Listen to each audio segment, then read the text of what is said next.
बंदी छोड़ सतगुरु रामपाल जी परमेश्वर जी की जय हो। परमपिता परमात्मा सारी सृष्टि के रचनहार, कुल मालिक, असंख्य ब्रह्मांडों के स्वामी, जगत गुरु, तीनों लोकों में प्रवेश करके सबका भरण पोषण करने वाले, राजाधिराज, आत्माधार, नाथों के नाथ, देवों के देव महादेव, सर्वेश्वर महेश्वर, मृत्युंजय, अजरो अमर, आदि अनादि, सनातनी प्रभु, जगत पिता जगदीश्वर, श्री श्री 1008 की उपाधि के वास्तविक अधिकारी, अकाल मूरत शब्द स्वरूपी राम वासुदेव, सर्वगतम ब्रह्म, परम पूज्य, प्रथम पूज्य, परम संत, परम पुरुष, परम धनी, परम दयालु, सत्य कबीर, हक्का कबीर, अल्लाहु कबीर, अल्लाहु अकबर, बाखबर, अल्लाह ताला, जगत के तारणहार, जगत के मुक्तिदाता, जगत के जगन्नाथ, हारे के सहारे, हिंदुओं के राम, मुसलमानों के अल्लाह, सिखों के वाहिगुरु, ईसाइयों के मसीह, दया के सागर दयानिधि, करुणा के सागर करुणानिधि, स्वयंभू परिभू, संकट मोचन, कष्ट हरण, मंगल करण, दुख भंजन, अविगत कबीर, निर्विकार निर्विषम परमात्मा, अलय अलेख सतगुरु, आदि अनादि सतगुरु, असली मर्यादा पुरुषोत्तम, असली राम, असली कृष्ण, असली घनश्याम, असली मुरारी, राजाओं के राजा, महाराजाओं के महाराजा, शहंशाहों के शहंशाह, सम्राटों के सम्राट, भगवानों के भगवान, अल्लाहों के अल्लाह, प्रभुओं के प्रभु, मसीहाओं के मसीह, सच्चे वाहिगुरु, बाबाओं के बाबा, पीरों के पीर, सेठों के सेठ, जगत सेठ, सावड़सा सेठ, सर्वगुण संपन्न, अनंत कोटि कलाओं के स्वामी, अनंत कोटि ब्रह्मांडों के नायक, योगियों में महायोगी, ध्यानियों में महाध्यानी, सिद्धों में परम सिद्ध, ज्ञानियों में तत्व ज्ञानी, ब्रह्म ज्ञानी, महाज्ञानी, परम ज्ञानी, सर्वश्रेष्ठ ज्ञानी, विज्ञानी, युवा कबीर, समर्थ कबीर, असमवात, अमित ओजा, सच्चे रहनुमा, करीम अल्लाह, सुभान अल्लाह, दुनिया के अंतिम पैगंबर, 8 सितंबर 1951 से गांव धनाना, जिला सोनीपत, हरियाणा, भारतवर्ष की पावन भूमि पे प्रकट रियल कल की भगवान श्री नारायण साकार हरि, श्री बाबा साहेब नूर अनंत परमात्मा, संत श्रोमणी सतगुरु रामपाल जी परमेश्वर जी के चरण कमल में साध संगति से जुड़े हुए देश विदेश से आप और हम सभी सत्सेवक भाई बहनों का अनंत कोटि दंडवत प्रणाम।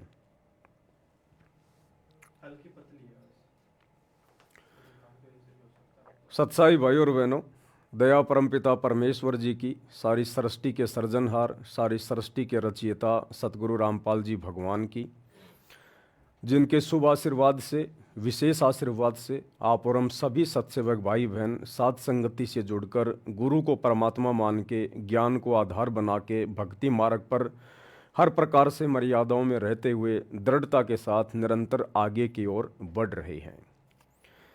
भाई और बहनों, थोड़ा सा आवाज़ को लेकर बता दीजिएगा।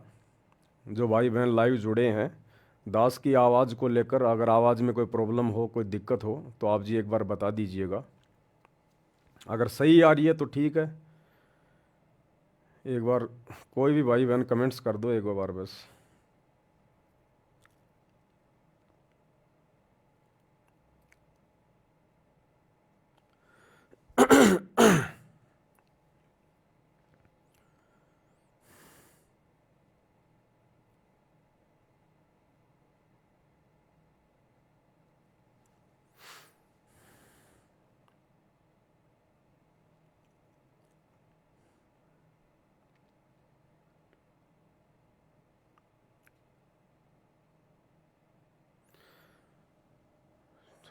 सतसाहिब जी ठीक है, दया परमात्मा की। वैसे सही है सब कुछ, लेकिन हल्की सी पतली है वो थोड़ी सी। सतसाई भाई और बहनों, बंदी छोड़ सतगुरु रामपाल जी भगवान की जय हो। भाई और बहनों, आप और हम वर्तमान में जिस दौर से गुजर रहे हैं, ये कोई सामान्य दौर नहीं है। दुनिया की नज़रों में उनकी दैनिक जो क्रिया होती है बस वही है, उसके अलावा उन्हें आगे पीछे का कुछ नहीं पता है। ना उन्हें आत्मज्ञान है, ना उन्हें परमात्म ज्ञान है, ना उनको ये पता कि मुझे ये मनुष्य जीवन क्यों मिला है, और मेरा मुख्य कार्य क्या है, जिस कार्य के लिए उस अल्लाह ने, उस परमेश्वर ने मुझे ये मनुष्य शरीर दिया, स्त्री या पुरुष का।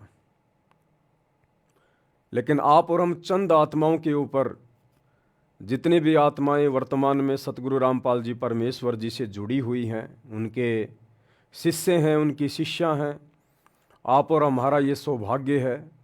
आप और हम संसार की विशेष चुनिंदा आत्माओं में से कुछ एक आत्माएं हैं जो उस अल्लाह ने आप और हमारे ऊपर रजा बख्शी है, दया बख्शी है।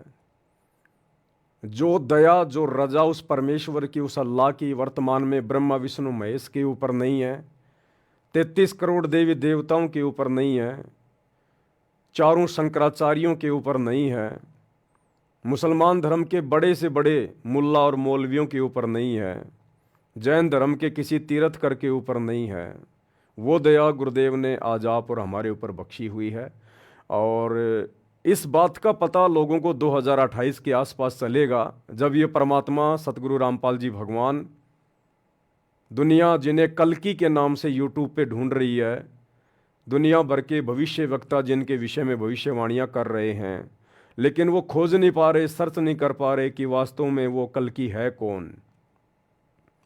तो इस दुनिया को उस समय पता चलेगा जब ये कल्कि भगवान, ये सतगुरु रामपाल जी भगवान 2028 के आसपास अचानक से दुनिया के सामने प्रकट होंगे, जैसे नरसिंह खंबा फाड़ के अचानक से प्रकट हुआ था। तो हम आत्माओं ने दुनिया वालों को देखकर या दुनिया वालों की बातें सुनकर हमने अपने मनोबल को कमजोर नहीं करना है। हमारी समझ में आ गया है कि परमात्मा कौन है, भगवान कौन है, अल्लाह कौन है। ये हिंदू, मुस्लिम, सिख, ईसाई ये खाली फालतू में मंदिरों में, चर्चों में, गुरुद्वारों में, मस्जिदों में जा जाकर चिल्लाते हैं, लेकिन वहाँ भगवान नहीं है, अल्लाह नहीं है, वाहिगुरु नहीं है, मसीहा नहीं है। वो अल्लाह, वो परमात्मा, वो सतगुरु कोई जानवर नहीं है, कोई पशु नहीं है जो मुल्ला मौलवी पंडित काजी या कोई भी पाठी या कोई भी पास्टर पोप पादरी उसे रस्से से बांधकर और उस मंदिर मस्जिद में, चर्च या गुरुद्वारे में रख लेगा। वो तो सर्वंग है, सर्वंग रमता राम है, उसकी शक्ति, उसकी सत्ता, उसका वास सृष्टि के कण कण में है। तो आज आप और हमें पता चल चुका है उस परमेश्वर की दया से, उसकी रजा से, क्योंकि वो खोजने से नहीं मिलता, उसकी पहचान कोई इंसान नहीं कर सकता। आना भाई, देखना एक बार ये।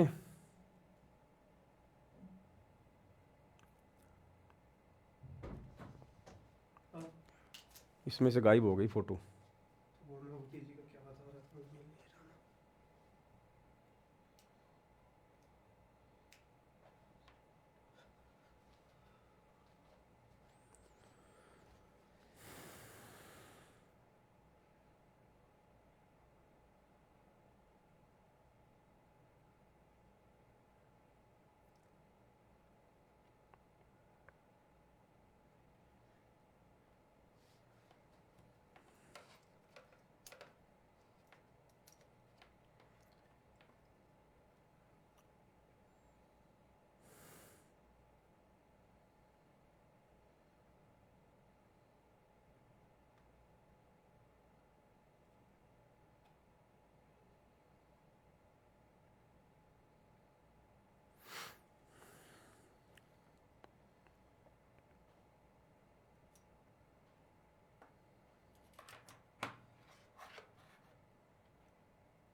किसको दबा दो? उसको अभी एक बार क्लिक कर दो, मैं आऊँगा नहीं तो फिर उसमें दिखेगा।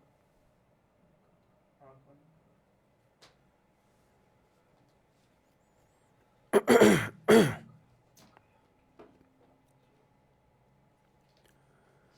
वो परमात्मा, वो अल्लाह जिसके ऊपर रजा करता है, दया करता है, जिस पर वो प्रसन्न होता है, उन्हीं आत्माओं को अपनी पहचान करवाता है। अन्यथा उस परमात्मा को कोई पहचान नहीं सकता, कोई जान नहीं सकता। तो वर्तमान में आप और हम चंद आत्माओं के ऊपर ये रजा हुई है, मेहर हुई है।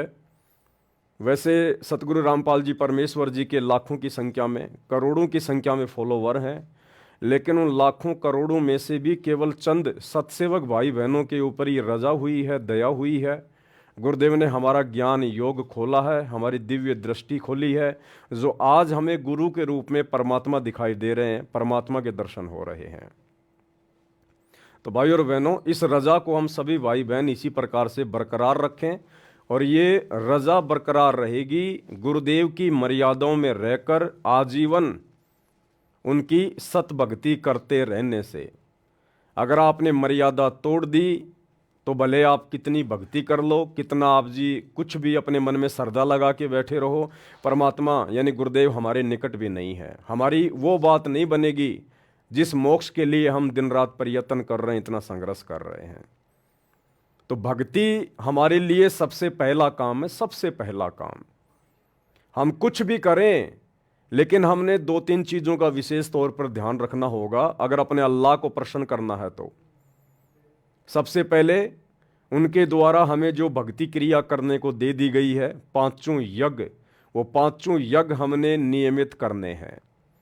5 यज्ञ कौन कौन से बताए गुरुदेव भगवान ने? ज्ञान यज्ञ और ध्यान यज्ञ। ज्ञान यज्ञ क्या है? गुरुदेव के द्वारा जो सत्संग कर दिए गए हैं, प्रतिदिन उनके सत्संगों को सुनना ज्ञान यज्ञ। सत्संगों को ध्यान से सुनना ध्यान यज्ञ। गुरुदेव ने हमें जो तीनों समय की संध्या आरती दी है, जो त्रिकाल संध्या दी है, तीनों समय की आरतियां करना, विधि विधान से करना, यह है ज्ञान यज्ञ। और आरतियों को ध्यान देकर करना, वाणियां क्या कह रही हैं, अपने भटके हुए मन को रोककर तीनों समय की आरती करना, वो ध्यान यज्ञ। गुरुदेव ने हमें जो सतभक्ति मंत्र दिए हैं जाप करने के लिए, उन मंत्रों के ऊपर ध्यान लगा के जो विधि बताई है सुरति नृत्य मन और पवन से, उस विधि से मंत्रों का जाप करना ज्ञान यज्ञ और ध्यान यज्ञ में आता है। परमेश्वर की महिमा करना ज्ञान यज्ञ और ध्यान यज्ञ में आता है। तीसरा यज्ञ है हवन यज्ञ। यानी हमने अपने घरों में जो जो उपदेशी हैं, उन्होंने देसी घी का दीपक जलाना होता है। खड़ी बत्ती वाला देसी घी का दीपक उन भक्तों ने अपने घर पर जलाना है। और कोशिश करें, परमात्मा दया करें, 24 घंटे हमारे घरों में दीपक जलना चाहिए। 24 घंटे कोशिश कीजिएगा, अपने और जो खर्चे हैं उनको सीमित कीजिएगा, और कोशिश करें परमात्मा का दीपक 24 घंटे देसी घी का खड़ी बत्ती वाला हमारे घर में जलना चाहिए। और चौथी यज्ञ है दंडवत, यानी अपने गुरुदेव भगवान को दंडवत प्रणाम करना। दंडवत प्रणाम करने की भी गुरुदेव ने विधि बताई है। यदि आप आधीनी के साथ, आपके अंदर दासातन होना चाहिए, दास भाव होना चाहिए, और वो दिखावटी दास भाव नहीं चलेगा, दिखावटी आधीनी वाला भाव नहीं चलेगा। ये परमात्मा है, अंतर्यामी है, हम इसके सामने औपचारिकता नहीं कर सकते, ये हमारे हृदय में बैठा हुआ है। हम बाहर मार्केट में जहाँ भी काम धंधा करते हैं, जो भी अपना बिजनेस व्यवसाय करते हैं, वहाँ तो बार बार हम चिल्लाते हैं, लेबर के ऊपर चिल्लाते हैं, छोटी छोटी बातों के ऊपर मनमुटाव करते हैं, ऊंची आवाज़ में बातें करते हैं, 2 मिनट में हम गुस्सा हो जाते हैं, और जब घर पे आते हैं सुबह शाम तो हाथ जोड़ के गर्दन नीची करके दंडवत प्रणाम करते हैं। तो वो दंडवत प्रणाम परमात्मा स्वीकार नहीं करेगा। गुरुदेव ने बताया जो पतिव्रता स्त्री होती है, वो चाहे अपने घर पे रहे, चाहे घर से बाहर रहे, उसका आचार विचार व्यवहार बोलना चलना एक जैसा होना चाहिए। तो हम अपने गुरुजी के सामने दंडवत प्रणाम करते समय तो लंबा लेट रहे हैं, गर्दन नीची कर रहे हैं, नीची आवाज़ में बात कर रहे हैं, और बाहर मार्केट में, बाजार में या अन्य कोई भी व्यवसाय हमारा जैसा भी है, वहाँ हम चिल्ला रहे हैं, चीख रहे हैं, ये नुकसान कर दिया, इसकी भरपाई कौन करेगा, तुम लेबर हो या तुम क्या हो, तुम्हारा दिमाग है या पजामा है। तो परमात्मा उस दंडवत प्रणाम को जो दिखावटी है उसको स्वीकार नहीं करेगा। जब तक परमात्मा यानी सतगुरु अपने भगत के आचार विचार व्यवहार को, उसकी करनी और कथनी को एक जैसा नहीं देखेगा, तब तक परमात्मा उसके दिखावटी दंडवत प्रणाम को स्वीकार नहीं करेगा। और पांचवी यज्ञ है धर्म यज्ञ। धर्म यज्ञ यानी अपनी आमदनी का जो भी आप काम धंधा करते हैं, मेहनत मजदूरी नौकरी करते हैं, उसका 10वां हिस्सा, उसका 10% अंश अपने गुरुदेव भगवान के हाथों में दान करना धर्म के लिए। क्योंकि गुरु जो सुपात्र होता है वो केवल उसका सदुपयोग ही करेगा, वो वापस हमारी सेवा में लगाएगा, हमारे लिए ही व्यवस्थाओं में लगाएगा, भंडारे में लगाएगा। तो सुपात्र को दिया गया दान धर्म यज्ञ कहलाता है। और वर्तमान में जैसे हमारे गुरुदेव भगवान अपने मिशन के तहत कुछ समय के लिए आप और हमारे से दूर हिसार जेल में बैठे हुए हैं, ऐसी स्थिति में आज उनके नाम पर उनके परिवार ने धार्मिक धंधा खोल रखा है, जगह जगह सतलोक आश्रम खोल रखे हैं, जगह जगह नामदान सेंटर खोल रखे हैं। जबकि ये लोग कुपात्र हैं, ये लोग दान धर्म लेने के अधिकारी नहीं हैं, सुपात्र नहीं हैं। बहुत सारे भाई बहन इनके झांसे में फंसे हुए हैं, लेकिन जो ज्ञानी आत्मा है वो ऐसी गलती नहीं करेगी वर्तमान में, क्योंकि वर्तमान में गुरुदेव की गैर हाजिरी में आज हमारी परीक्षा चल रही है। तो वर्तमान में धर्म यज्ञ कहाँ करें, कैसे करें? पहली बात तो ऐसी विशेष परिस्थितियों में यदि हम धर्म यज्ञ नहीं कर पाते हैं तो हमें दोष नहीं लगता है, क्योंकि हम तो करना चाहते हैं, लेकिन हमारे गुरुदेव भगवान हिसार जेल में बैठे, हमारी मजबूरी है। बाहर जितने भी लोग हैं सब कुपात्र हैं, कोई भी सुपात्र नहीं है। तो दें तो किस आश्रम में दें, कहाँ दें?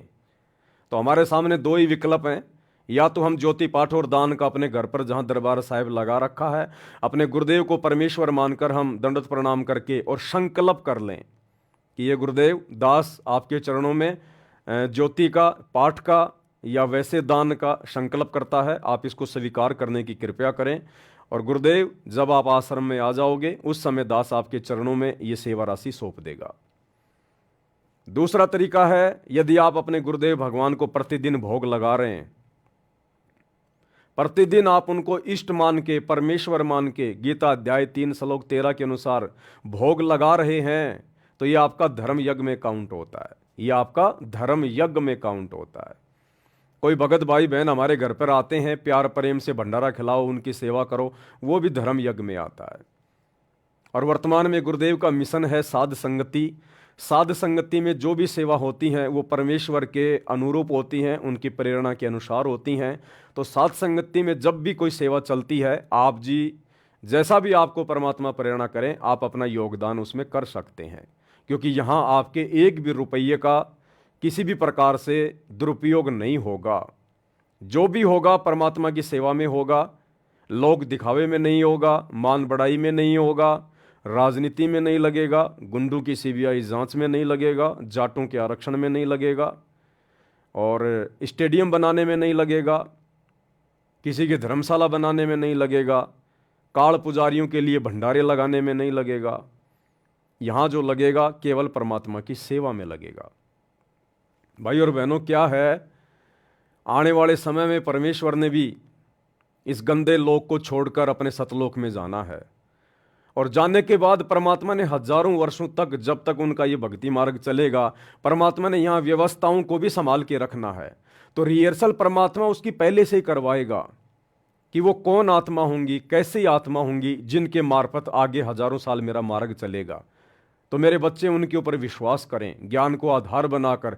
तो परमेश्वर वर्तमान में साध संगति के माध्यम से उस आने वाले समय की रिहर्सल करवा रहे हैं कि आने वाले समय में किस प्रकार से भगत आपस में दान धर्म करेंगे, और किस प्रकार सोच समझ के करेंगे और सुपात्र को करेंगे, और जिसको दिया जाएगा वो कितना योग्य है, कितना अयोग्य है। तो वर्तमान में ये परीक्षा चल रही है। इस पैसे का दुरुपयोग दास भी कर सकता है, कोई बड़ी बात नहीं है। जो भी भाई बहन दास के पास सेवा भेजते हैं, अब उनको तो नहीं पता कि दास वो पैसा कहाँ कहाँ खर्च करेगा, क्या क्या करेगा। वो आत्माएं अपने गुरुदेव को आधार मानकर और विश्वास करके, जो उन्होंने देखा है सुना है साथ संगति में, वो विश्वास करके सेवा भेजती है दास के पास में। अब दास यदि निकम्मापन कर दे गुरुदेव के बेटा बेटी भाई बंधु रिश्तेदारों की तरह, इन आश्रम वालों की तरह, तो मेरे एक के कारण कितनी हजारों आत्माएं परमात्मा की दोषी हो जाएंगी। इसलिए भाई और बहनों, दास ये गलती नहीं कर सकता, और जब तक इस दास की श्वासें शरीर में हैं तब तक नहीं करेगा।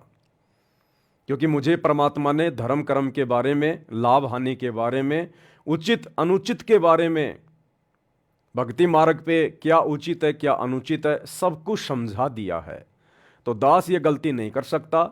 और जिस आत्मा को अपने आत्म कल्याण की चिंता हो जाएगी, जिस आत्मा को सतगुरु का ये भक्ति मार्ग अच्छे से समझ में आ जाएगा, वो आत्मा तो फिर वैसे भी गलती नहीं करेगी। वो चाहे कितने भगत हो, कैसा ही भगत हो, कोई भी भगत हो, जिसको एक बार इस काललोक के दुखों के विषय में पता चल गया, जानकारी हो गई, और सतगुरु कितनी अनमोल वस्तु है, कितनी बेशकीमती वस्तु है, ये अल्लाहु अकबर अल्लाहु कबीर युगों बाद में धरती पे उतरा है, जिसको इस बात की जानकारी हो गई, वो आत्मा फिर गलती नहीं कर सकती। वो चाहे पवन दास हो या चाहे मेरे जैसे लाखों करोड़ों भाई बहन हो।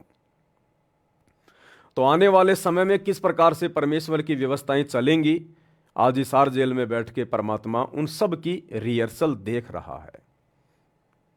तो ये पांचों यज्ञ हमने नियमित रूप से करनी है। उसके बाद गुरुदेव भगवान के जो नियम हैं, जो मर्यादाएं हैं, हमने उनका प्रत्येक का अनुसरण करना है, फॉलो करना है। एक भी मर्यादा ना टूट जाए गुरुदेव भगवान की। हमारी छोटी सी किसी भी कमजोरी के कारण हमारे गुरुदेव को जरा सा भी कष्ट ना पहुंचे, हमने इस बात का भी पल पल ध्यान रखना है। तो भाई और बहनों, ये जो विशेष दया, विशेष मेहर इस पूरे विश्व में, पूरी कायनात में, पूरी सृष्टि में, जो वर्तमान में उस कल की भगवान ने, अल्लाह कबीर ने, भगवानों के भगवान ने, सतगुरु रामपाल जी परमात्मा ने जो बख्शी हुई है, केवल हम चंद सत्सेवक भाई बहनों के ऊपर बख्शी हुई है। तो आप और हमारा भी फर्ज बनता है, कर्तव्य बनता है कि हम अपने गुरुदेव भगवान की उम्मीदों को ना तोड़ें। अगर गुरुदेव ने हमारे ऊपर विश्वास किया है इस पूरी सृष्टि में, तो हम उनके विश्वास के ऊपर खरे उतरें। तो इसी कड़ी में आगे कुछ बातें हैं जो आप भाई बहनों के साथ में शेयर करनी है। परमात्मा ने कुछ संदेशे दिए हैं, दास ने ज्ञान आधार से उन संदेशों के ऊपर विचार किया, तो मुझे लगा कि वास्तव में ये संदेशा परमेश्वर की तरफ से है और ये सभी भाई बहनों तक पहुंचना चाहिए। वैसे तो दास जूली बहन के माध्यम से जो ऑडियो मेरे पास आती हैं मैं आप लोगों को भेजता रहता हूं, लेकिन कुछ एक ऑडियो होती हैं जिनको मैं साइड में रख लेता हूं, आप भाई बहनों को नहीं भेजता, क्योंकि उन ऑडियो को यदि डायरेक्ट भेजा जाएगा तो आप समझ नहीं पाओगे, और उनमें एक संदेश छुपा होता है। तो फिर वो संदेश आपको समझाने के लिए दास फिर लाइव आता है। तो भाई और बहनों, वर्तमान में दंडोत प्रणाम को लेकर गुरुदेव भगवान ने कुछ आदेश दिए हैं परमात्मा ने, और ये बिल्कुल सत्य बात है। अब हमने प्रत्येक क्रिया को करते समय अपने गुरुदेव को परमात्मा मानकर, परमात्मा समझकर करनी होगी। दंडवत तो सभी भाई बहन करते हैं, आश्रमों से जुड़े भाई बहन भी दंडवत प्रणाम कर रहे हैं, सत्सेवक भाई बहन भी दंडवत प्रणाम कर रहे हैं। सत्सेवक भाई बहन जो दंडवत प्रणाम करते हैं वो विधि विधान अनुसार करते हैं, लेकिन इसके बावजूद हमें और बहुत सारी बातें उसमें ऐड करनी है जो हमारे भाव को बढ़ाएंगी, हमारी श्रद्धा को बढ़ाएंगी। क्योंकि दंडोत प्रणाम शांति से किया जाता है। दंडोत प्रणाम कोई चलते फिरते करने की चीज नहीं है। हम जिनको दंडोत प्रणाम कर रहे हैं वो कोई आम वस्तु नहीं है, कोई सामान्य संत या व्यक्ति नहीं है, कोई तीन लोक का भगवान नहीं है। तो दंडोत प्रणाम करते समय हमने कितनी स्थिरता, कितना धैर्य, कितना ठहराव, कितनी शांति अपने अंदर लेकर आनी पड़ेगी। दरबार में गए, दंडवत प्रणाम किया, दिमाग में क्या चल रहा है फटाफट, अब बस किया दंडवत प्रणाम, उठ गए और चले गए। अब ये नहीं चलेगा। हमें परमात्मा पीएचडी की पढ़ाई करवा रहे हैं, पीएचडी की पढ़ाई सत्सेवकों को। अब हमने हर चीज में ठहराव लाना पड़ेगा। हम सत्सेवकों के जीवन में जल्दबाजी बिल्कुल भी नहीं होनी चाहिए, क्योंकि जो भगत होता है, भक्ति से परिचित होता है, सतगुरु से परिचित होता है, वो ऐसा कोई काम करेगा ही नहीं जो काम जल्दबाजी का हो या भगत को टेंशन में डाल दे, जल्दबाजी में डाल दे। तो फिर हमने कोई भी भक्ति क्रिया करते समय, वो चाहे तीनों समय की आरती करना हो, चाहे गुरुदेव के सत्संग सुनने हो, चाहे गुरुदेव को दंडवत प्रणाम करना हो, हमने जल्दबाजी बिल्कुल भी नहीं करनी है। हमने इसको त्यागना है, चाहे हमारा कितना ही अर्जेंट काम क्यों ना पड़ा हो, चाहे करोड़ों रुपये का काम क्यों ना बिगड़ना हो, लेकिन ये अरबों खरबों का कार्य जो भक्ति है, इसको हमने प्रथम महत्व देना है। तभी हमारे गुरुदेव भगवान रीझेंगे, हमसे प्रसन्न होंगे, खुश होंगे। तो शुरुआत करता हूं जूली बहन के द्वारा भेजी गई एक ऑडियो से। इस ऑडियो के माध्यम से परमात्मा ने क्या संदेशा दिया है, पहले हम पूरी ऑडियो सुनेंगे। ये 8 मिनट 20 सेकंड की ऑडियो है। उसके बाद परमात्मा दया करेंगे, जहां जहां आवश्यकता होगी दास सभी भगत भाई बहनों को बताएगा कि परमेश्वर की ओर से क्या आदेश है। और देखो, आप सभी भाई बहन जो भी हैं साथ संगति से जुड़े हुए हैं, वैसे तो आप लोग सभी ज्ञानी हो, विद्वान हो, परमात्मा ने सबको हंस बना दिया है। आपने ना ही तो आंख बंद करके मुझ पवनदास की किसी बात पे यकीन करना है, ना ही जूली बहन की ऑडियो पे या किसी अन्य भगत के द्वारा निकट भविष्य में जो संदेशा दिया जाए, हमने आंख बंद करके किसी भी बात पे यकीन नहीं करना, विश्वास नहीं करना, वरना हम मार खा जाएंगे। हमने साथ साथ इन बातों का ध्यान रखना है। परमात्मा ने चाहे किसी को भी निमित्त बनाया हो, लेकिन वो निमित्त करता एक जीव है, दो कोटि का प्राणी है, वो हमारा सतगुरु नहीं है, वो भगवान नहीं है। क्या पता परमात्मा उस निमित्त कर्ता से जानबूझ के गलती करवा दे, आम संगत की परीक्षा लेने के लिए, कि बाकी लोग जो उसको सुनते हैं, उसको देखते हैं, वो लोग ज्ञान आधार से विचार करते हैं या मेरे निमित्त कर्ता की प्रत्येक बात पर आंख बंद करके भेड़ चाल में चलते हुए विश्वास कर रहे हैं। तो क्या पता परमात्मा ही दास से गलती करवा के, कुछ गलत शब्दों का प्रयोग करवा के या ज्ञान विरुद्ध संदेशा दिलवा के आप भाई बहनों की परीक्षा ले रहे हो, और आप जी बस पवन भाई ने बोल दिया, पवन भाई ने बोल दिया, और विचार अगर नहीं किया तो आप जी परमात्मा की परीक्षा में फेल हो जाओगे। क्योंकि दास का शुरू से ये मकसद रहा है, और इसीलिए दास को परमात्मा ने हमेशा से सहारा दिया है। क्योंकि मेरे मन में कोई छल कपट नहीं है, कोई राग द्वेष ईर्ष्या नहीं है, मेरे मन में कोई लोभ लालच या कोई स्वार्थ नहीं है। मैं संगत को ठगूं, संगत से पैसा हड़पूं, उस पैसे से मैं कोई बिजनेस खोलूं, मेरी ऐसी कोई भावना शुरू से ही इस भक्ति मार्ग पर नहीं रही है। इसलिए परमात्मा ने इस कुत्ते को निमित्त बनाया है, और अब इतना ज्ञान दे दिया भगवान ने, अपनी बिल्कुल पहचान करवा दी। अब भी यदि कोई व्यक्ति अगर इस परमात्मा से धोखा करने की सोचेगा, तो उससे बड़ा गधा फिर संसार में कोई दूसरा नहीं है। तो परमेश्वर ने क्या कुछ संदेशा भिजवाया है, इसीलिए पहले दास आपको सुनाता है। दास डायरेक्ट कोई आदेश आप लोगों के ऊपर नहीं थोपता है, ना मैं कोई आदेश देने का अधिकारी हूं। जो संदेशे आते हैं मैं तो आप सभी भाई बहनों के सामने रख देता हूं। आपको लगे कि ये बातें अपनाने से भक्ति में हमें कुछ फायदा ही है, नुकसान नहीं है, तो आप उनको अपना सकते हैं। आपको लगता है कि ये जो बातें बताई जा रही हैं ये गुरुदेव के ज्ञान के विरुद्ध हैं, तो आप जी बाध्य नहीं है, आप उन बातों को ना मानिएगा। बंदी छोड़ सतगुरु रामपाल जी भगवान जी की जय हो। जय हो बंदी छोड़ की लौट पानी और की। सत्ताई भाई जी, दास जी परमात्मा जी की अभी चरण सेवा कर रही थी, तो मालिक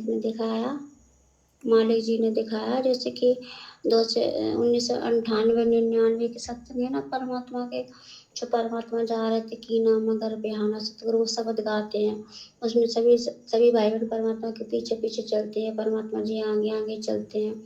वही स्वरूप है मालिक का, उसी तरह से जा रहे। पर जहाँ परमात्मा जा रहा है उसके पीछे, परमात्मा जी के पीछे जो भगत भाई हैं, वो पहले वाले नहीं, वो सभी सत्सेवक भाई बहन हैं। परमात्मा जी के साथ जा रहे तो परमात्मा जी गए वहाँ पे एक स्टेज बना बहुत बड़ा, बहुत बड़े बड़े साउंड लगे हुए हैं और परमात्मा जी स्टेज पे खड़े हो गए और सबकी जनता नीचे है। तो परमात्मा जी कह रहे हैं आप लोगों को पता बच्चों, पुण्यात्माओं, परमात्मा को दंडवत प्रणाम कैसे करते हैं? तो सही भाई बहन तो बोल दिए हाँ पता है। तो बताओ। क्योंकि पहले मंत्र करते हैं फिर परमात्मा को दंडवत प्रणाम करते हैं। तो परमात्मा जी कह रहे हैं पहले परमात्मा को बैठ के परमात्मा को दंडवत प्रणाम किया जाता है। फिर जिसके पास प्रथम नाम सत्यनाम है उसका जाप करो और जो भगत आत्माएं संकल्प इच्छा से जुड़ी हैं वो परमात्मा जी का समर्थ साहेब रत्न उजागर की वाणी बोलकर वो परमात्मा जी को दंडवत प्रणाम करेंगे। क्योंकि जैसे जैसे भक्ति मार्ग में आगे बढ़ते जाओगे वैसे वैसे कोर्स चेंज विषय चेंज होते जाएंगे। तो अब तुम पीएचडी के बच्चे हो चुके हो तो अब तुम एक क्लास की थोड़ी पढ़ाई करोगे कि आज से आना और आज से हम अभी तुम्हें शोभा नहीं देता है। तो दासी ने कहा कि परमात्मा जी गुरु जी दासी तो ऐसे करती है पवन भैया ने बताया है कि मैं बैठ के परमात्मा को देखना चाहिए उनके स्वरूप को फिर हमें चिंतन मनन करके और फिर दंडवत प्रणाम करना चाहिए। तो दासी ऐसे करती है गुरु को कीजिए दंडवत कोटि कोटि सॉरी भगवान जी कर जोर विनती करूं धरूं चरण पसी सतगुरु रामपाल जी भगवान जिन दियो नाम बख्शिश। ऐसे करके ऐसे एक शब्द बोल के मालिक फिर आपको दंडवत प्रणाम दासी करती है। तो परमात्मा जी कह रहे थे ये शब्द को भी बोलना है और समय साहिब रत्न की वाणी को भी बोलना है। और पवन भैया जी आप जी भी स्टेज पे हो परमात्मा के साथ। परमात्मा कह रहे अब तुमने जैसे जैसे मैंने तुझे बताया था तुमने इनको समझा दिया ना। तो परमात्मा गुरु जी से पवन भैया जी आप जी कह रहे हो हाँ मालिक आप जैसे बताया था सभी भाई बहन वैसे दंडवत प्रणाम करते हैं। अच्छा बहुत ठीक है। और फिर परमात्मा कह रहे जैसे कि सर पढ़ाते ना स्कूल में तो सब एक साथ एक सुर में बोलते हैं सब बच्चे इसी तरह परमात्मा बोल रहे हैं। तो आज से बच्चों को कैसे दंडवत प्रणाम करोगे? सभी भाई बहन कह रहे जी मालिक जैसे आप बताओगे। हाँ तो हमने कैसे बताया आपके गुरु जी ने? तो सब भाई बहन कह रहे मालिक जी आपने बताया कि समृद्ध साहिब रत्न उजागर की वाणी साथ में दंडवत प्रणाम करना है जो भाई बहन जुड़े हुए हैं वो। और बाकी का पवन बेटा तुम्हें समझा देगा। पवन बेटा को समझा देगा ना। तो पवन भैया आप जी ने कहा जी मालिक और सभी भाई बहन कह रहे जी मालिक। तो पवन भैया ने आपको कैसे बताया था दंडवत प्रणाम करने के लिए? तो सभी भाई बहन बता रहे परमात्मा पवन भैया ने बोला था कि हमें ऐसे बैठ के परमात्मा को स्वरूप देख करके मंत्र का जाप करके फिर दंडवत प्रणाम करना। हाँ बेटा ऐसे करना पर आप भक्ति मार्ग में और चेंजिंग होंगी। और एक गधे घोड़े की तरह थोड़ी दंडवत प्रणाम करना आए और लौट कर नहीं अब ये नहीं चलेगा। तुम्हारा गुरु तुम्हारे हृदय में विराजमान है और गुरु जी हर गतिविधि पर नजर रखता है। और अगर तुम फॉर्मोलिटी करोगे भक्ति मार्ग में तो परमात्मा भी फॉर्मोलिटी करेगा। इसलिए तुम्हें और जो है ना जो सुमरन करना है एकाचित्र होकर सुमरन करना है। एक जगह बैठ के सुमरन करना ना कि चलते फिरते खाते पीते नहीं। अब बेटा ये नहीं चलेगा। अब तुम पीएचडी के बच्चे हो चुके हो। तो सब लोग कह रहे जी मालिक जी ऐसे करके एक सुर में सभी लोग बोल रहे परमात्मा कह रहा हाँ। अब तुम्हें कुछ याद आया? तो सब लोग कह रहे जी परमात्मा जी हाँ आगे चल के और पवन बेटा तुम्हें और अच्छे से समझा देगा ना बेटा? तो पवन भैया जी आप जी कह रहे जी मालिक। इसी तरह से परमात्मा समझा रहे हैं कि हमें जब सुमरन करना है तो एकांत जगह पे बैठ के परमात्मा के चिंतन मन में ध्यान लगाना ना कि घर के कामों में भी ये करना वो करना नहीं। अगर तुम ऐसा करोगे तो वो बंदी छोड़ है तुम उसके साथ चालाकी करोगे तो बंदी छोड़ भी तुम्हें चालाकी करेगा छोड़ेगा नहीं। और अब बेटा तुम लास्ट की 2 सीढ़ी तुम्हारी रह गई है सतलोक चढ़ने के लिए और बाकी की सीढ़ी तुम चढ़ चुके। अगर तुम ये 2 सीढ़ी छोड़ दोगे ना चढ़ने के लिए तो आप यहाँ से गिरोगे। आपको पता है आपका सर में लगेगी हाथ पैर टूटेंगे। पता नहीं ढुढ़कते ढुढ़कते कहाँ गिरोगे जाके फिर पता नहीं कितने दिन में तुम उठ पाओगे। तो इससे अच्छा है कि सही सलामत ऊपर की लास्ट जो 2 सीढ़ी रहेगी इन्हें भी चढ़ना है कि नहीं?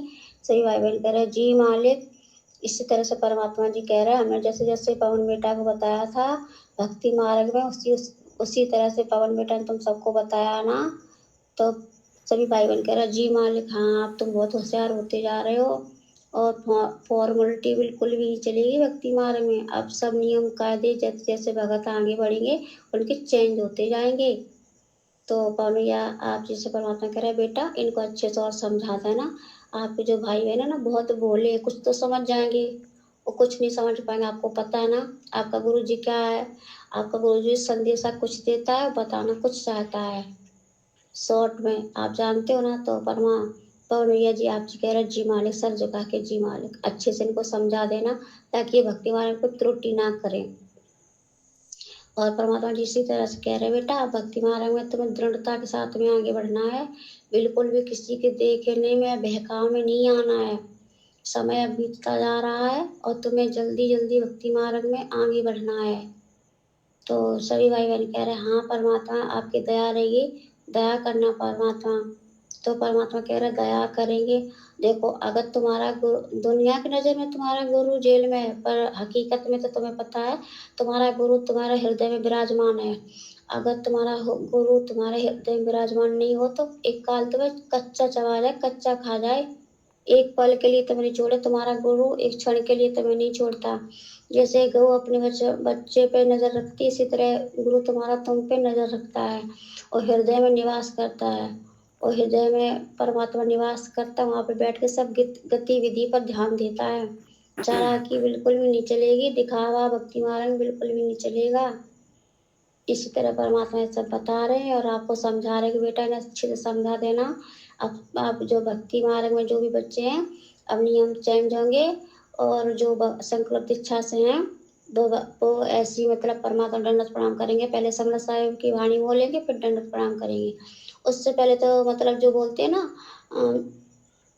कर जोरों विनती करूं धरूं चरण पसी से ये वाणी भी बोलनी है, उसके बाद समृत साई वाली भी बोलनी है।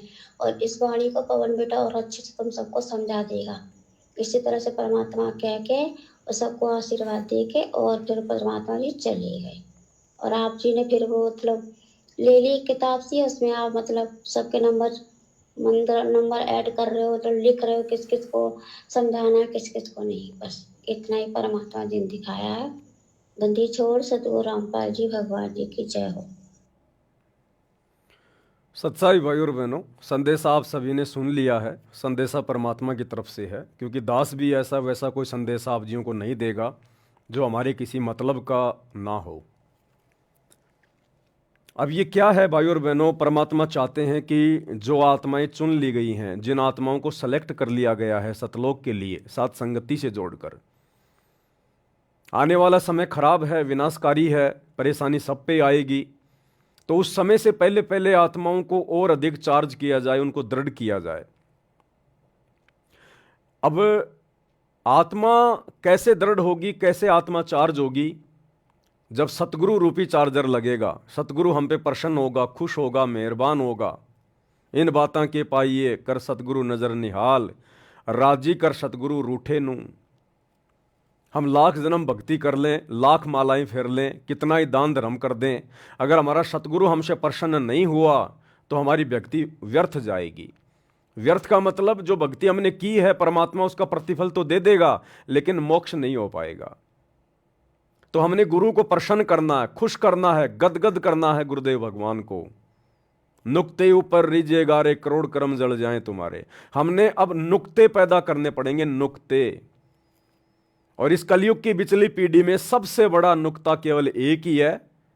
यदि आपने अपने गुरु को अपने हृदय से, अपनी आत्मा से, मन कर्म वचन से परमात्मा मान लिया, कबीर भगवान मान लिया, अल्लाहों का अल्लाह मान लिया, तो ये परमात्मा आपके ऊपर अति प्रसन्न होगा, गदगद होगा, गदगद। तो बात करते हैं आज के इस संदेश की जो परमात्मा ने जूली बहन के माध्यम से भिजवाया है। परमात्मा ने कहा कि बच्चों तुम कैसे दंडवत करते हो। तो सभी भाई बहनों ने बताया कि परमात्मा जैसा आपने पवन भगत जी को निमित्त बनाया और हमारे तक जो संदेशा आया उस हिसाब से परमेश्वर हमने आपके सत्संगों में देखा, आपकी पुस्तकों में देखा। जब नित्य नियम के ऊपर वीडियो बने तो हमारे गुरु भाई पवन ने दिखाया कि किस प्रकार से अष्ट अंग से दंडवत प्रणामा संध्या प्रात करे निष्कामा। दंडवत प्रणाम कैसे किया जाता है, कैसे और कौन कौन से मंत्रों का जाप किया जाता है, किस विधि से किया जाता है। तो गुरुदेव बड़े प्रसन्न हुए और गुरुदेव ने कहा कि अब और थोड़ा आगे बढ़ना है। संकल्प वालों के लिए परमात्मा ने बताया कि संकल्प वाले जब भी अपने गुरुदेव को दंडवत प्रणाम करें तो संकल्प वालों को नाम दीक्षा तो है नहीं, तो मंत्र तो उनके पास कोई है नहीं, तो गुरुदेव ने आदेश दिया है कि संकल्प वाले समर्थ साहेब रत्न उजागर सत्य पुरुष मेरे सुख के सागर, ये जो वाणी है परमात्मा की, ये जो 8 वाणियां हैं, ये गुरुदेव की विशेष महिमात्मक वाणियां हैं। जब हमने कबीर सागर के सरलार्थ के ऊपर वीडियो बनवाए, जब दास ने वीडियो बनाए, तो उस समय भाइयों और बहनों पेज नंबर 480 या 82, दास को एग्जैक्ट ध्यान नहीं है, तो उसमें जिक्र आया था कि ये जो वाणियां हैं समर्थ साहिब रत्न उजागर, ये जो 8 वाणियां हैं जो संध्या आरती में भी आती हैं, ये भगवान की महिमा की विशेष वाणियां हैं। इन वाणियों को गाने से, श्रद्धा के साथ में गाने से, इनका भी एक फॉर्मूला है। वैसे आप हर किसी के सामने गाओगे ये वाणियां काम नहीं करेंगी। जो इन वाणियों के लिए अधिकारी है उसके सामने यदि आप उसको टारगेट करके इन वाणियों को गाओगे तो ये वाणियां अपना काम करेंगी, वैसे काम नहीं करेंगी ये वाणियां। अब आप डीजल की गाड़ी में पेट्रोल डालोगे, भले पेट्रोल डीजल से महंगा है, लेकिन वो गाड़ी नहीं चलेगी, वो गाड़ी उल्टा खराब हो जाएगी। गाड़ी भी पेट्रोल की होनी चाहिए और फिर उसमें पेट्रोल ही डलना चाहिए।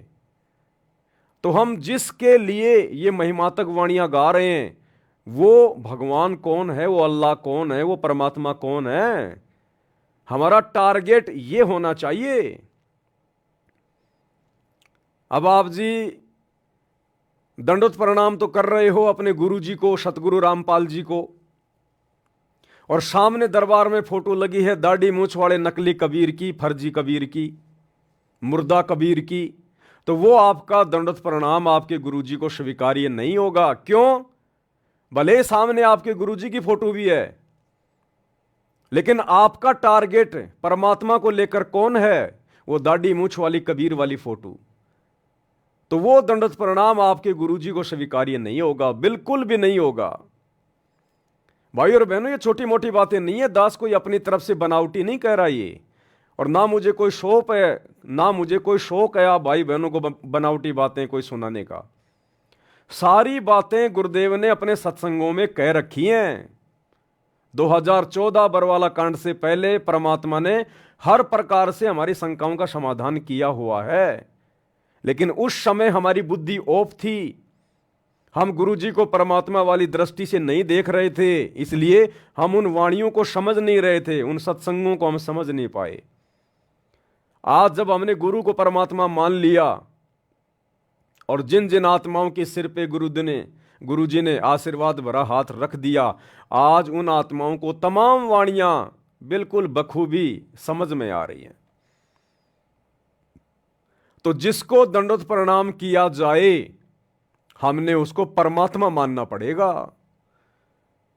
हम दंडवत प्रणाम कर रहे हैं अपने गुरुजी को और परमात्मा मान रहे हैं दाढ़ी मूछ वाले मुर्दा कबीर को, तो वो दंडवत प्रणाम हमारे गुरुजी को स्वीकार नहीं होगा, चाहे कितने दंडवत प्रणाम कर लो। एक छोटा सा सत्संग गुरुदेव भगवान के मुख कमल से बिल्कुल क्लियर हो जाएगा, बिल्कुल क्लियर। ध्यान से सुन लीजिएगा आप एक बार। साहब कहते हैं राम वियोगी ना जीवे और जीवत बौड़ा हो। राम से बिछड़ भगवान के सुख न देखने के बाद आदमी या तो जीवे नहीं, जीवेगा तो पागल हो जाएगा। तो वो दशा उस महापुरुष की हुई। तो दादू साहब जी बड़े होते गए, जो जो तब उन्होंने उस अमृतवाणी बोली, वह उनके चेलों ने लिखी गरीब दादू साहब जी के ने, और दादू जी के ग्रंथ में ये विद्यमान है वाणी। अब दादू जी क्या बताते हैं, थोड़ी सी महिमा परमात्मा की दादू जी के शब्दों से सुनाते हैं। ध्यान से। परमात्मा की, परमात्मा शब्द कहने से पाप करने लग जाते हैं जीव के, लेकिन जो परमात्मा है उसको उद्देश्य बनाकर उसको परमात्मा कहा जाए, लेकिन जो परमात्मा है उसको उद्देश्य बनाकर उसको परमात्मा कहा जाए, लेकिन जो परमात्मा है उसको उद्देश्य बनाकर उसको परमात्मा कहा जाए।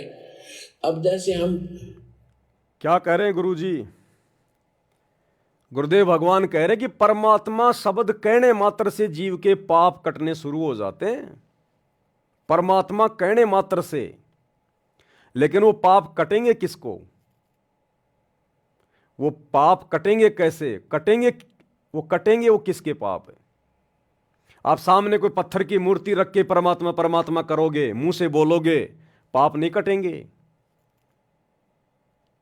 आप जो अपने मुख से परमात्मा शब्द कह रहे हो, भगवान शब्द कह रहे हो, ये कबीर शब्द कह रहे हो, तो सामने वो कबीर होना चाहिए। आप प्रार्थना कर रहे हो अपने गुरुजी से, सतगुरु रामपाल जी से, हे गुरुजी मेरे ऊपर दुख आ गया, हे गुरुजी मेरी दया करो, हे परमात्मा दया करो। आप प्रार्थना कर रहे हो गुरुजी से, लेकिन आपके दिलो दिमाग में परमात्मा की छवि है, वो दाढ़ी मूछ वाले कबीर की नकली फोटो, दाढ़ी मूछ वाला नकली कबीर। तो असल में आपके पाप कर्म नहीं कटेंगे। थोड़ी बहुत को राहत मिल जाएगी आपके पिछले संस्कार की, वो अलग बात है, लेकिन मोक्ष के लिए आपके पाप कर्म नहीं कटेंगे। तो गुरुदेव कह रहे हैं कि परमात्मा शब्द कहने मात्र से आपके पाप कर्म जो है वो कटने शुरू हो जाएंगे, लेकिन सामने उसको टारगेट करके परमात्मा कहा जाए जिसको आप जी समझ रहे हैं। आप जो परमात्मा शब्द जिसके लिए प्रयोग जो कर रहे हैं ना, वो वास्तव में परमात्मा होना चाहिए। वैसे परमात्मा कहने से बात नहीं बनेगी।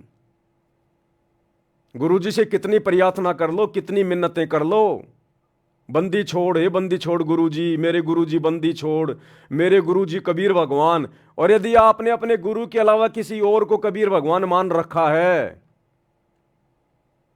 तो भले आप अपने गुरुजी को कितना ही बंदी छोड़ कह लो, कितना ही कबीर जी कह लो, कितनी महिमा कर लो, आपका वो टारगेट पूरा नहीं होगा, आपके पाप कर्म नहीं कटेंगे, मोक्ष वाली बात नहीं बनेगी। क्या कह रहे हैं गुरुदेव, एक बार फिर से थोड़ा ध्यान से सुन लीजिएगा। तो साहिब जी के ना और दादू जी के ग्रंथ में ये विद्यमान है वाणी।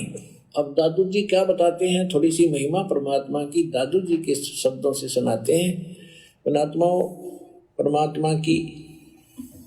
परमात्मा शब्द कहने से पाप कटने लग जाते हैं जीव के, लेकिन जो परमात्मा है उसको उद्देश्य बनाकर उसको परमात्मा कहा जाए, लेकिन जो परमात्मा है उसको उद्देश्य बनाकर उसको परमात्मा कहा जाए, लेकिन जो परमात्मा है उसको उद्देश्य बनाकर उसको परमात्मा कहा, लेकिन जो परमात्मा है उसको उद्देश्य बनाकर, टारगेट बनाकर उसको परमात्मा कहा जाए, तब हमारे पाप कर्म कटेंगे। तो हम तो 90% भाई बहन जो सतलोक आश्रमों से जुड़े हैं, हमारा जो टारगेट है, हमारा जो उद्देश्य है परमात्मा वाला, वो तो दाढ़ी मूछ वाले नकली कबीर का है। हम तो उस दाढ़ी मूछ वाले नकली कबीर को कबीर भगवान समझ रहे हैं, कबीर परमात्मा समझ रहे हैं, तो हमारे पाप कर्म नहीं कटेंगे। तो ये दया भी साथ संगति से जुड़े हुए सत्सेवक भाई बहनों के ऊपर हुई है कि हमने अपने गुरुजी को ही कबीर भगवान मान लिया, कबीर परमात्मा मान लिया, तब जाकर हमारे पाप कर्म कटे हैं। अरे हमारे पाप कर्म कटे हैं तभी तो हमें गुरु में परमात्मा दिखाई दिया। हमारे पाप कर्म कटे हैं तभी तो आज हम निसंशय होके, दोष रहित होके और गुरु को परमात्मा मान के भक्ति कर रहे हैं। हमारे पाप कर्म कटे हैं तभी तो हमारे को ये दिव्य दृष्टि प्राप्त हुई है, हमारा ज्ञान योग खुला है कि आज हम नीर और खीर का निवेरा कर पा रहे हैं। हम देखा देखी में भेड़ चाल में नहीं चल रहे, राजनेताओं की रैलियों में धक्के नहीं खा रहे, अपने दान धर्म का दुरुपयोग कुपात्रों को देके नहीं कर रहे इन आश्रमों में गुरु की गैर हाजिरी में, क्योंकि हमने अपने गुरु को परमात्मा मान के उनके साथ परमात्मा जैसा व्यवहार किया है, भक्ति कर रहे हैं। तब जाकर हमारे अंदर वो खौफ, वो डर, वो भय पैदा हुआ है कि असल में कबीर, असल में परमात्मा तो तेरा गुरु है जो धरती पे प्रकट है, और गलतियां कर दी तो छिपने के लिए कहीं जगह नहीं मिलेगी। तभी तो आज इतनी बड़ी रजा हुई है। ये साध संगति मिशन आज इतने साफ सुथरे तरीके से दिन ब दिन आगे की ओर बढ़ रहा है। परमात्मा की आत्माएं निर्विकार हो रही हैं, गुरु को परमात्मा मान के सारी क्रिया कर रहे हैं। तभी तो हम काम, क्रोध, लोभ, मोह, अहंकार जैसी भयंकर महाबीमारियों से दूर हो रहे हैं। तो ये दया अपरम सत्सेवक भाई बहनों के ऊपर। तो अब जो आदेश है जो गुरुदेव भगवान का, और ये बिल्कुल सही है भाई और बहनों, हमने तो अपने भाव को, अपने श्रद्धा को निरंतर आगे की ओर बढ़ाते हुए चलना है।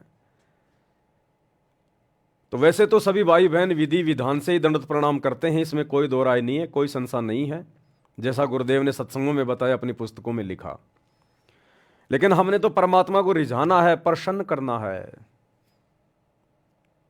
तो अब हम सभी भाई बहन क्या करेंगे? ये कोई आदेश नहीं है, इसको कोई आदेश ना समझे। बोलने को कोई कुछ भी बोल सकता है, मैं भी बोल ही रहा हूं, आपके ऊपर थोप नहीं रहा हूं। ये मार्ग जबरदस्ती थोपने का नहीं है। आपको अच्छा लगे तो कीजिए, ना लगे तो ठंडे बस्ते में डाल दीजिएगा। अब हम सभी भगत भाई बहन, क्योंकि हमें पता चल गया कि गुरु क्या है, गुरु स्वयं अल्लाहु अकबर अल्लाहु कबीर है, ये भगवानों का भगवान है। तो अब हम सभी भगत भाई बहन जब भी अपने गुरुदेव भगवान को दंडवत प्रणाम करें, दरबार साहिब में या कहीं भी किसी भगत के घर पर जाकर करें, साथ संगति में करें, हम कहीं भी अपने गुरुदेव भगवान को दंडवत प्रणाम करें, तो सर्वप्रथम हम दरबार साहिब के सामने खड़े होके आधीनी के साथ में, गर्दन नीची करके आधीनी के साथ में, सबसे पहले हम अपने गुरुदेव भगवान की महिमा करेंगे। सबसे पहले 8 वाणियां हम बिल्कुल इत्मीनान से, शांति से, कोई जल्दबाजी नहीं होनी चाहिए, कोई हड़बड़ी नहीं होनी चाहिए। अगर कोई अर्जेंट काम है तो पहले वो काम कर लो अपना। परमात्मा वाला काम बिल्कुल शांति से करेंगे, आराम से करेंगे, क्योंकि हमें पता है कि जो हम दंडवत प्रणाम करने जा रहे हैं वो एक यज्ञ है, एक अश्वमेघ यज्ञ। जो अश्वमेघ यज्ञ पांडवों ने द्वापर में की थी, उसमें कितना कितना घी, कितना कितना सामान लगता है। उस अश्वमेघ यज्ञ का फल यदि हमें चाहिए वास्तव में मोक्ष के लिए, तो हमने विधिवत अपने गुरुदेव भगवान को दंडवत प्रणाम करना पड़ेगा। और उस एक अश्वमेघ यज्ञ को सफल करने के लिए द्वापर में पांडवों ने अरबों खरबों रुपए बर्बाद कर दिए, अरबों खरबों रुपए। और उसको सफल करवाने के लिए जब शंख नहीं बजा तो 5 पांडव, वो दिल्ली का राजा युधिष्ठिर भी नंगे पांव सुपच सुदर्शन की झोपड़ी में गया, नंगे पैर जाकर दंडवत प्रणाम किया उस एक यज्ञ को सफल करवाने के लिए। और वो अश्वमेघ यज्ञ का फल हमें मात्र 1 मिनट में मिल रहा है, मात्र 1 मिनट में। तो क्या 1 मिनट के लिए हम शांति नहीं रख सकते? अपने आप को दुनिया भर की चिंताओं से, 100 प्रकार के काम धंधों की टेंशन से दूर नहीं कर सकते? हमने तो सब कुछ सोचना विचारना बंद कर देना चाहिए जब हम अपने गुरुदेव भगवान को दंडवत प्रणाम करें, क्योंकि सारे कार्य तो उन्हीं से हो रहे हैं। बिगड़ भी गया तो संभालने वाला भी वही है। और सच्ची श्रद्धा से गुरु को दंडवत करने वाले के काम बिगड़ते भी नहीं है। तो वैसे तो हम सभी भगत भाई बहन सुबह उठते ही सबसे पहले मंगलाचरण करते हैं, फिर समर्थ साहिब, रत्न उजागर, ये 8 वाणियां बोलते हैं। ये तो हमारा रूटीन है, ये तो रहेगा, इसमें तो कोई दिक्कत नहीं है, कोई दो राय नहीं है। लेकिन जब हम दरबार साहिब में जाएं दंडवत प्रणाम करने के लिए, तो अब हम सभी भगत भाई बहनों ने क्या करना है आगे से, अपने गुरु जी को प्रसन्न करने के लिए, रिझाने के लिए। और हमारे भाव भी बनेंगे। परमात्मा यही तो चाहते हैं, इनके भाव बने, इनकी श्रद्धा बने, इनके अंदर गुरु जी के प्रति प्रेम और ज्यादा बढ़े। क्योंकि बिना प्रेम के हम सतलोक जा नहीं पाएंगे। बिना प्रेम पावे नहीं चाहे करोड़ समाधि ला, प्रेम केवल अपने गुरु जी में। तो अब हम जब भी दंडवत प्रणाम करें दरबार साहिब में या कहीं भी, तो सबसे पहले हम दरबार साहिब में जाके हाथ जोड़ के खड़े हों आधीन भाव से। और उसके बाद ये 8 वाणियां हम सभी भगत भाई बहन खड़े होके गाएंगे। समरथ साहिब रतन उजागर, सत्य पुरुष मेरे सुख के सागर। जूनी संकट मेटो गुसाई, चरण कमल की मैं बलि जाही। भाव भगति दी जो परवाना, साधु संगति पूर्ण पद ज्ञाना। जन्म कर्म मेटो दुख धुंधा, सुख सागर में आनंद कंदा। निर्मल नूर जहूर जुहारम, चंद्र गता देखो दीदारम। तुम हो बंकापुर के वासी, सतगुरु काटो यम की फांसी। मेहरबान हो साहिब मेरा, गगन मंडल में दीजो डेरा। चक्वे चिदानंद अविनाशी, रिधि सिद्धि दाता सब गुण राशि। पिंड पराण जिन दीन दाना, गरीब दास जाकू कुर्बाना। पिंड पराण जिन दीन दाना, गरीब दास जाकू कुर्बाना। तो ये परमात्मा की विशेष महिमात्मक वाणियां हैं। इनमें हमने सब कुछ मांग लिया, हमने और कुछ भी मांगने की जरूरत नहीं है। हमने सब कुछ मांग लिया परमात्मा से। और बार बार जब हम इस प्रकार से गुरुदेव की महिमा करेंगे निष्काम भाव से, हमारे अंदर कोई इच्छा नहीं होनी चाहिए कि इन वाणियों के माध्यम से मैं गुरु जी से कुछ मांगूं, कुछ मांग रहा हूं। नहीं, हमने तो केवल उनकी महिमा में वाणियां उनको समर्पित करनी है। लेना देना वो परमात्मा पे छोड़ दो। जब लग भक्ति सह कामना, तब लग निष्फल सेव। कहे कबीर वे क्यों मिले निष्कामी निज देव। तो इन वाणियों में सब कुछ आ गया। हमने इन वाणियों में संसार का धन भी मांग लिया जितना हमें आवश्यक है। हमने अपने स्वस्थ शरीर के लिए भी हमने परमात्मा से कामना कर ली, हमने प्रार्थना कर ली। जन्म मरण का रोग समाप्त करवाने के लिए भी हमने परमात्मा से जो है प्रार्थना कर ली। हमने सब कुछ मांग लिया, हमने इन वाणियों में सब कुछ मांग लिया। लेकिन परमात्मा इन वाणियों को उस समय स्वीकार करेगा जब आप सच्चे भाव से, सच्चे हृदय से और एकमात्र अपने गुरु को ही अपना परमात्मा मान के उनके सामने वाणियां बोलोगे। अगर आपके दरबार साहिब में गुरु जी के अलावा दादा गुरु जी की फोटो रखी है, पंडित चिदानंद जी की फोटो रखी है, गरीबदास जी की फोटो रखी है, स्वामी रामदेवानंद जी की फोटो रखी है, तो ये वाणियां परमात्मा स्वीकार नहीं करेगा। क्योंकि आपके दरबार में तो 5-5 पति बैठे हैं, 5-5 पति, और 5-5 पतियों वाली औरत कभी भी सुखी जीवन नहीं जी सकती। महाभारत की द्रौपदी का उदाहरण है। हमने पतिव्रता पद पे आकर ये वाणियां अपने गुरुदेव को समर्पित करनी पड़ेंगी सच्चे हृदय से। हमारे शौपन में भी गुरुदेव के अलावा दूसरा कोई कबीर भगवान नहीं होना चाहिए। शौपन में भी तब ये वाणियां गुरुदेव को स्वीकार होंगी। और कहते हैं राम नाम रटते रहो जब तक घट में प्राण, और कबू तो दीनदयाल के भिनक पड़ेगी कान। कभी न कभी तो गुरुदेव हमारे इन शब्दों को लेंगे, कभी न कभी तो गुरुदेव हमारे इन शब्दों को सुनेंगे। सुनने को तो गुरुदेव हमेशा ही सुनते हैं, लेकिन जिस दिन हम सच्चे भाव से सुनाएंगे उस दिन गुरुदेव इनको सुनेंगे। जाकी रही भावना जैसी, प्रभु मूरत उन देखी वैसी। तो जिस सच्चे भाव से, सच्ची श्रद्धा से हम अपने गुरुदेव के सामने उनकी महिमा करेंगे, ये वाणियां बोलेंगे, उसी श्रद्धा से परमात्मा उसी हिसाब से उन वाणियों को स्वीकार करेगा और अपना आशीर्वाद देगा। कहते हैं ना, जितना गुड़ डालोगे उतना ही मीठा होगा। मुंह से मीठा मीठा कहने से बात नहीं बनेगी। जितना मीठा डालोगे दूध में या चाय में, वो उतना ही मीठा होगा। चाय बनाते समय मीठा मीठा, चीनी चीनी, शक्कर शक्कर करोगे तो वो चाय, वो दूध मीठा नहीं होगा।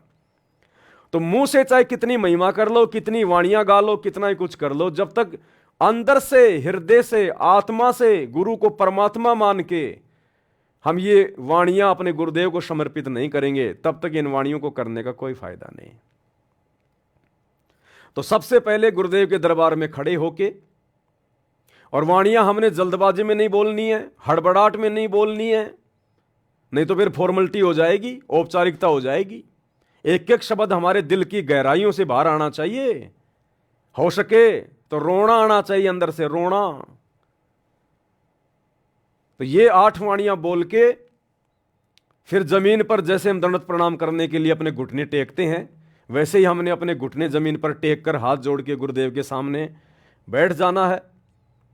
फिर हमने परमेश्वर की एक वाणी बोलनी है, कर जोड़ूं बिनती करूं धरूं चरण पर शीस, सतगुरु रामपाल जी भगवान ने दियो नाम बख्शीश। आगे आपकी मर्जी, आप 2 वाणियां बोलो, 3 वाणियां बोलो, 4 बोलो, वो आपकी मर्जी है। और उसके बाद वही विधि है दंडवत प्रणाम करने की। खुली आंखों से पहले गुरुदेव भगवान के दर्शन करो, फिर जो भी आपको सुमरण मिला हुआ है, जो मंत्र आपको मिला हुआ है, उस मंत्र का 1 या 2 जाप करो, फिर गुरुदेव के दर्शन करो, उसके बाद फिर दंडवत प्रणाम करो। जो संकल्प दीक्षा वाले भाई बहन हैं वो केवल खड़े खड़े परमात्मा का समर्थ साहिब रत्न उजागर ये वाणियां बोल के, और नीचे जमीन पे फिर घुटने टेक के, और कर जोड़ू विनती करूं धरूं चरण पर शीस, सतगुरु रामपाल जी परमेश्वर जी ने दियो नाम बख्शीश। खाली इतना बोल के और फिर अपने गुरुदेव भगवान को दंडवत करें। उनको नीचे बैठ के दोबारा से समर्थ साहिब बोलने की जरूरत नहीं है, लेकिन ये बिल्कुल सच्चे हृदय से, सच्चे दिल से। क्योंकि देखो भाई और बहनों, इसमें कोई नुकसान वाली बात नहीं है, ये ऐसा कोई ज्ञान विरुद्ध कोई संदेश नहीं है। ये तो हमारे भगवान की वाणी है, उनकी महिमा की वाणियां हैं। हम दंडवत प्रणाम करने से पहले जितना अपने गुरुदेव को रिझाएं, प्रसन्न करें, अच्छी बात है। तो इससे क्या होगा, पहले तो हम जाते थे दरबार में, मंत्र का सुमरण किया, दंडवत किया, खड़े हो गए। अब गुरुदेव भगवान ये देखेगा कि ये सच्चे भाव से कर रहे हैं नहीं कर रहे हैं, इनके अंदर थोड़ा बहुत कोई ठहराव है या नहीं है, ये अंदर से भावित होके श्रद्धा से दंडवत कर रहे हैं नहीं कर रहे हैं। जैसे बहुत सारे लोग कहते, अरे भगत जी 2 मिनट रुक जाओ, बस 2 मिनट, मैं अभी गुरु जी को दंडवत करके आया। अब वो दौड़ के जाएगा, फटाफट दंडवत करेगा और दौड़ के वापस भाग लेगा, वो हो गई फॉर्मेलिटी। तो परमात्मा अब ये चाहता है कि तुम सारे कार्यों को सेकंड नंबर पे ले लो। जितने भी कार्य हैं संसार में, चाहे तुम्हारा कितना बड़ा धंधा है, कितना बड़ा बिजनेस है, चाहे तुम्हारी ट्रेन छूट रही है, चाहे तुम्हारी वो प्लेन छूट रही है, सबसे पहले अपने गुरुदेव भगवान को जब भी दंडवत करो तो बिल्कुल सारी चिंताओं को समाप्त करके, जीवित मर के कि मैं तो मर गया बस, अब मरने के बाद में ना आदमी को कोई अपनी ट्रेन की टेंशन, ना कोई प्लेन की टेंशन, ना कोई काम धंधे की टेंशन, ना कोई दुनियादारी की टेंशन। और कितना टाइम लगेगा इस प्रोसीजर में? मुश्किल से 2 मिनट, मुश्किल से 2-1 मिनट लगेंगी। तो इस प्रकार से हम गुरुदेव भगवान को दंडवत प्रणाम करना शुरू करें। ये सबके अपने अपने विवेक पे, अपने अपनी बुद्धि स्तर पे भाई। दास की तरफ से किसी को कोई आदेश नहीं है, जबरदस्ती का कोई थोपा नहीं जा रहा है। जिसको अच्छा लगे करे, जिसको अच्छा ना लगे, जैसा वो पहले कर रहा अपना वैसा करता रहे। तो ये जूली बहन के माध्यम से परमात्मा ने एक छोटा सा संदेशा भिजवाया था, जो आप सभी भगत भाई बहनों को देना आवश्यक था। क्योंकि दास के पास 2 दिन पहले ऑडियो आई थी, तो 2 दिन से पहले दास ने किया और दास की आत्मा ने स्वीकार किया कि वास्तव में होना चाहिए। अब हमारा टारगेट क्या है, हमारा मकसद क्या है? अरे कोई गरीब आदमी किसी सेठ साहूकार से, किसी बनिए से अगर 5-10 हज़ार रुपये अगर ब्याज पे भी लेने जाता ना, ब्याज पे भी आराम में नहीं ला रहा, फ्री में नहीं ला रहा, ब्याज पे, वो भी पहले जाके डायरेक्ट पैसे नहीं मांगता कि सेठ जी देना 5,000 रुपये, ना ना ना ना ना। सेठ जी कैसे हो, बढ़िया है, बाल बच्चे सब ठीक है ना, और सेठ जी हमारे लायक कोई सेवा हो तो बताओ सेठ जी। तो पहले उसकी वो खुशामदी करेगा, जिससे वो पैसे लेने जा रहा है, पहले उसको प्रसन्न करेगा, उसको रिझाएगा, उसकी तारीफ करेगा, और उसके बाद कहेगा जी ये छोटी सी अर्ज, छोटी सी विनती थी आपसे। हाँ भाई बोलो सेठ जी, 5-6 हज़ार रुपये की सख्त जरूरत थी, बच्चे की फीस में थोड़े कम पड़ गए, अगले महीने मैं आपका लौटा दूंगा ब्याज समेत। तो वो सेठ आपको मना नहीं करेगा, क्योंकि आपने पहले उसकी बड़ाई करी है, आपने उसके हालचाल पूछे, और उसके बाद आपने उससे पैसे मांगे और ये कदे सेठ जी देना 5,000 रुपये, जैसे उसने सेठ जी के पास में रखे हुए थे कि सेठ जी तुरंत दे देगा, ले जा। तो मांगने का भी तरीका होता है।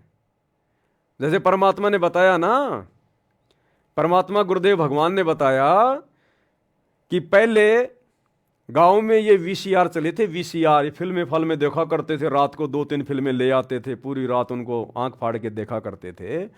तो जब किसी का टीवी वगैरह खराब हो जाता था तो वो क्या करता, अपने पड़ोसी के पास जाता और पड़ोसी के पास जाके पहले उससे हालचाल पूछता, और जी कैसे हो, सब ठीक हैं, बाल बच्चे सब मौज में, काम धंधा सब ठीक चल रहा है ना, अच्छा अच्छा, बाकी सब मालिक की दया है ना, अच्छा अच्छा। फिर बोलता वो जिस काम के लिए आए वो काम बाद में बोलता कि जी आपसे थोड़ी सी एक रिक्वेस्ट थी। क्या बात भाई? अजी वो क्या है कि हमारा टीवी हो गया खराब और बच्चे क्या है कि कोई फिल्म वगैरह लेके आए हैं कोई हैं, अगर आपका टीवी अगर आप 2-4 घंटे के लिए अगर दे दो तो बच्चे थोड़ा देख लेंगे। तो गुरुदेव कहते हैं अगर आप इस प्रकार से विनती करोगे, प्रार्थना करोगे ना, अगर उसका खराब होगा ना तो भी पड़ोसी का लाके दे देगा। इतना मीठा बोलोगे, इतना प्यार से बोलोगे। और एक जाते गए, ओए तुम्हारा टीवी दे दो ना तुम्हारा, तो वो अगर होगा तो भी मना कर देगा, हमारा तो खराब हो गया, हमारे के तो आई सी फूक गई, हमारा टीवी काम नहीं कर रहा अभी 4 दिन से। तो इसी प्रकार भाई और बहनों, हमने अब जाते दंडत नहीं मारना, जाते लंबा नहीं लेटना, हमने ठहराव, गुरुदेव को प्रसन्न करें, गुरुदेव को हम ये विश्वास दिलाएं कि परमात्मा आपसे बढ़कर हमारे लिए और कोई नहीं है, आपकी भक्ति से बढ़कर अब हमारे जीवन में और किसी काम के लिए कोई हड़बड़ी नहीं है, आप हमारे लिए प्रथम हैं, सर्वोपरि हैं। तो अब हमने गुरुदेव को विश्वास भी दिलाना है कि हम खाली देखा देखी में कर रहे हैं या वास्तव में हमारे अंदर वो भाव श्रद्धा भी है कि नहीं है। तो इस प्रकार से हमने अपने गुरुदेव भगवान की गैर हाजिरी में ध्यान रखना भाइयों और बहनों, ये जो दंडवत प्रणाम करने की विधि है ये केवल गुरुदेव की गैर हाजिरी में। अगर गुरुजी साक्षात सामने खड़े हैं प्रत्यक्ष, तो फिर हमने समर्थ साहिब वाला शब्द नहीं बोलना, फिर हमने टाइम नहीं लगाना ज्यादा। अगर गुरुजी सामने खड़े हैं, प्रत्यक्ष खड़े हैं, जैसे हम कभी आश्रम में गए, सामने गुरुदेव हैं, या अचानक से आपके घर पे आ गए गुरुजी, तो फिर आपने खड़े होके 2 मिनट वाणियां नहीं बोलनी। गुरुजी को हमने वेट नहीं करवाना, इंतजार नहीं करवाना, क्योंकि गुरुजी प्रत्यक्ष में खड़े हैं। उस समय हमने तुरंत जमीन पर घुटने टेक देने हैं और जो भी आपको 1 या 2 मंत्र मिला हुआ है तुरंत उसका जाप करें और तुरंत गुरुदेव को दंडवत प्रणाम करें। अगर गुरुदेव सामने खड़े हैं, प्रत्यक्ष खड़े हैं, तो फिर हमने बहुत ही शॉर्ट में दंडवत करना है, बहुत ही शॉर्ट में, ताकि हमारे कारण हमारे गुरुदेव को खड़ा ना रहना पड़े। और गुरुदेव की गैर हाजिरी में हमने इस प्रकार से दंडवत प्रणाम करना है, जो अभी परमात्मा ने जूली बहन के माध्यम से ऑडियो भिजवाई है। शांति से, इत्मीनान से, धैर्य के साथ में समरथ साहिब रत्न उजागर ये 8 वाणियां जमीन पे घुटने टेकिए, प्यार प्रेम से, आदीनी भाव से गुरुदेव के लिए 1-2 वाणियां बोलिए। जो भी आपका मन करे, जो भी आपकी इच्छा करे, जरूरी नहीं है कि खाली वो ही बोलनी है कि भैया कर जोड़ूं विनती करूं। जो भी वाणियां आपके अंदर से, जो भी वाणियां निकल जाएं वही वाणियां बोल दो, 2, 4, 5 आपकी इच्छा। और उसके बाद आराम से अपना मंत्र का स्मरण करते हुए अपने गुरुदेव भगवान को दंडवत प्रणाम करें। यह गुरुदेव की गैर हाजिरी की प्रोसीजर है। गुरुदेव की गैर हाजिरी में हम चाहे आश्रमों में जाएं, चाहे कहीं भी जाएं। मान लीजिए गुरुजी आश्रम में है, अब ये तो है नहीं कि हम आश्रम में गए गुरुजी हमारे को सामने मिलेंगे खड़े, तो आश्रम में जाएंगे, दंडवत प्रणाम स्थल पे जाएंगे, वहां जब दंडवत करेंगे तो वहां भी हमने इसी प्रकार से शांति से, धैर्य से, इत्मीनान के साथ 8 वाणियां बोल के हमने दंडवत प्रणाम करना है। हाँ, आश्रम में अगर गुरुजी हमारे सामने खड़े हैं और हमें दंडवत प्रणाम करने का मौका मिल गया तो हमने तुरंत दंडवत करना है। जैसे गुरुजी सामने से आ रहे हैं तो सभी भाई बहन क्या करेंगे, तुरंत दंडवत करेंगे परमात्मा को। अब तुम वाणियां खड़े खड़े बोलते रहोगे, गुरुजी आगे निकल जाएंगे। तो जब गुरुजी प्रत्यक्ष खड़े हैं तो हमने तुरंत दंडवत करना है, फटाफट अपना 1 मंत्र का स्मरण करके और तुरंत हमने आंखों से गुरुदेव के दर्शन करके तुरंत उनको दंडवत करना है। लेकिन गुरुदेव की गैर हाजिरी में अपने घर पे आश्रम में कहीं भी हमने बहुत ही शांति से धैर्य से इन 8 वाणियों को पहले बोलते हुए उसके बाद मालिक को दंडवत प्रणाम करना है। ये हमने ध्यान रखना है भाई और बहनों। उसके बाद में एक ऑडियो और आई है जूली बहन की, वो भी दास साहब को सुना देता है। उसमें परमात्मा ने हम सब की सतलोक में ले जाकर गुरुदेव भगवान ने हमारी परीक्षा ली। देखो भाई और बहनों, इन पुस्तकों के ऊपर जो वीडियो बन रहे हैं ना, ये जितनी भी पुस्तकें गुरुदेव ने लिखी हैं और ज्यादातर के ऊपर वीडियो बन चुके हैं। जो मुख्य मुख्य पुस्तकें हैं, तीनों समय की आरतियों का सरलार्थ, सुबह के नित्य नियम पे वीडियो बन चुके हैं, रमेणी पे वीडियो बन चुके हैं, संध्या आरती पे वीडियो बन चुके हैं, कबीर सागर का सरलार्थ इतना मोटा ग्रंथ उस पे वीडियो बन चुके हैं 60, मुक्ति बोध उस पे वीडियो बन चुके हैं 40, धरती पर अवतार, भक्ति से भगवान, जीने की राह, जब जब भूल पड़े, और भी बहुत सारी पुस्तकें जिनके ऊपर वीडियो बन चुके हैं और आगे भी वीडियो धीरे धीरे बनेंगे। तो परमात्मा हमारी रिहर्सल भी तो देखेगा कि ये खाली देख रहे हैं, फोकट में अपने मोबाइल का इंटरनेट खर्च कर रहे हैं, या इन कुछ सीख भी रहे हैं, अपने जीवन में उन बातों को लागू भी कर रहे हैं, नहीं कर रहे हैं, खाली देखा देखी में काम चल रहा है। तो परमात्मा हमारी परीक्षा भी लेता है। तो क्या परीक्षा ली परमेश्वर ने? एक छोटी सी ऑडियो जूली बहन ने भेजी है, 6 मिनट 25 सेकंड की। बंदी छोड़ सतगुरु रामपाल जी भगवान जी की जय हो बंदी छोड़ की लौट को नहीं और की सत्ताई भाई जी। दासी परमात्मा जी को शाम को छोटी भोग आरती के साथ में भोग लगा रही थी, तो मालिक जी ने दिखाया, परमात्मा जी ने दिखाया एक समुद्र का किनारा है कि कोई नदी का किनारा है, पता नहीं एक किसी किनारा है। वहाँ पे परमात्मा बैठे, एक पत्थर पड़ा है, उसके ऊपर पद्म आसन के साथ में बैठे हुए हैं, जैसे नीली वाली फोटो में बैठे हैं इसी तरह से। और उस जो पानी भरा ना, नदी है, उसी में से बहुत सारे कछुआ निकल के परमात्मा की तरफ जा रहे हैं। बहुत सारे लाखों करोड़ों अरबों को ऐसी संख्या में होंगे, बहुत सारे कछुआ जा रहे हैं। सभी लोग परमात्मा की तरफ बढ़ते जा रहे हैं और सभी लोग जहाँ परमात्मा बैठे, परमात्मा उन्हें देख के मुस्कुरा रहे हैं। और जब सारे कछुआ जाकर वहाँ खड़े हो गए तो परमात्मा जी कह रहे कि हमें यही देखना था, तुम संसारी रूप संसार में रह करके इसी तरह आप सभी लोगों ने परमात्मा की भक्ति करी।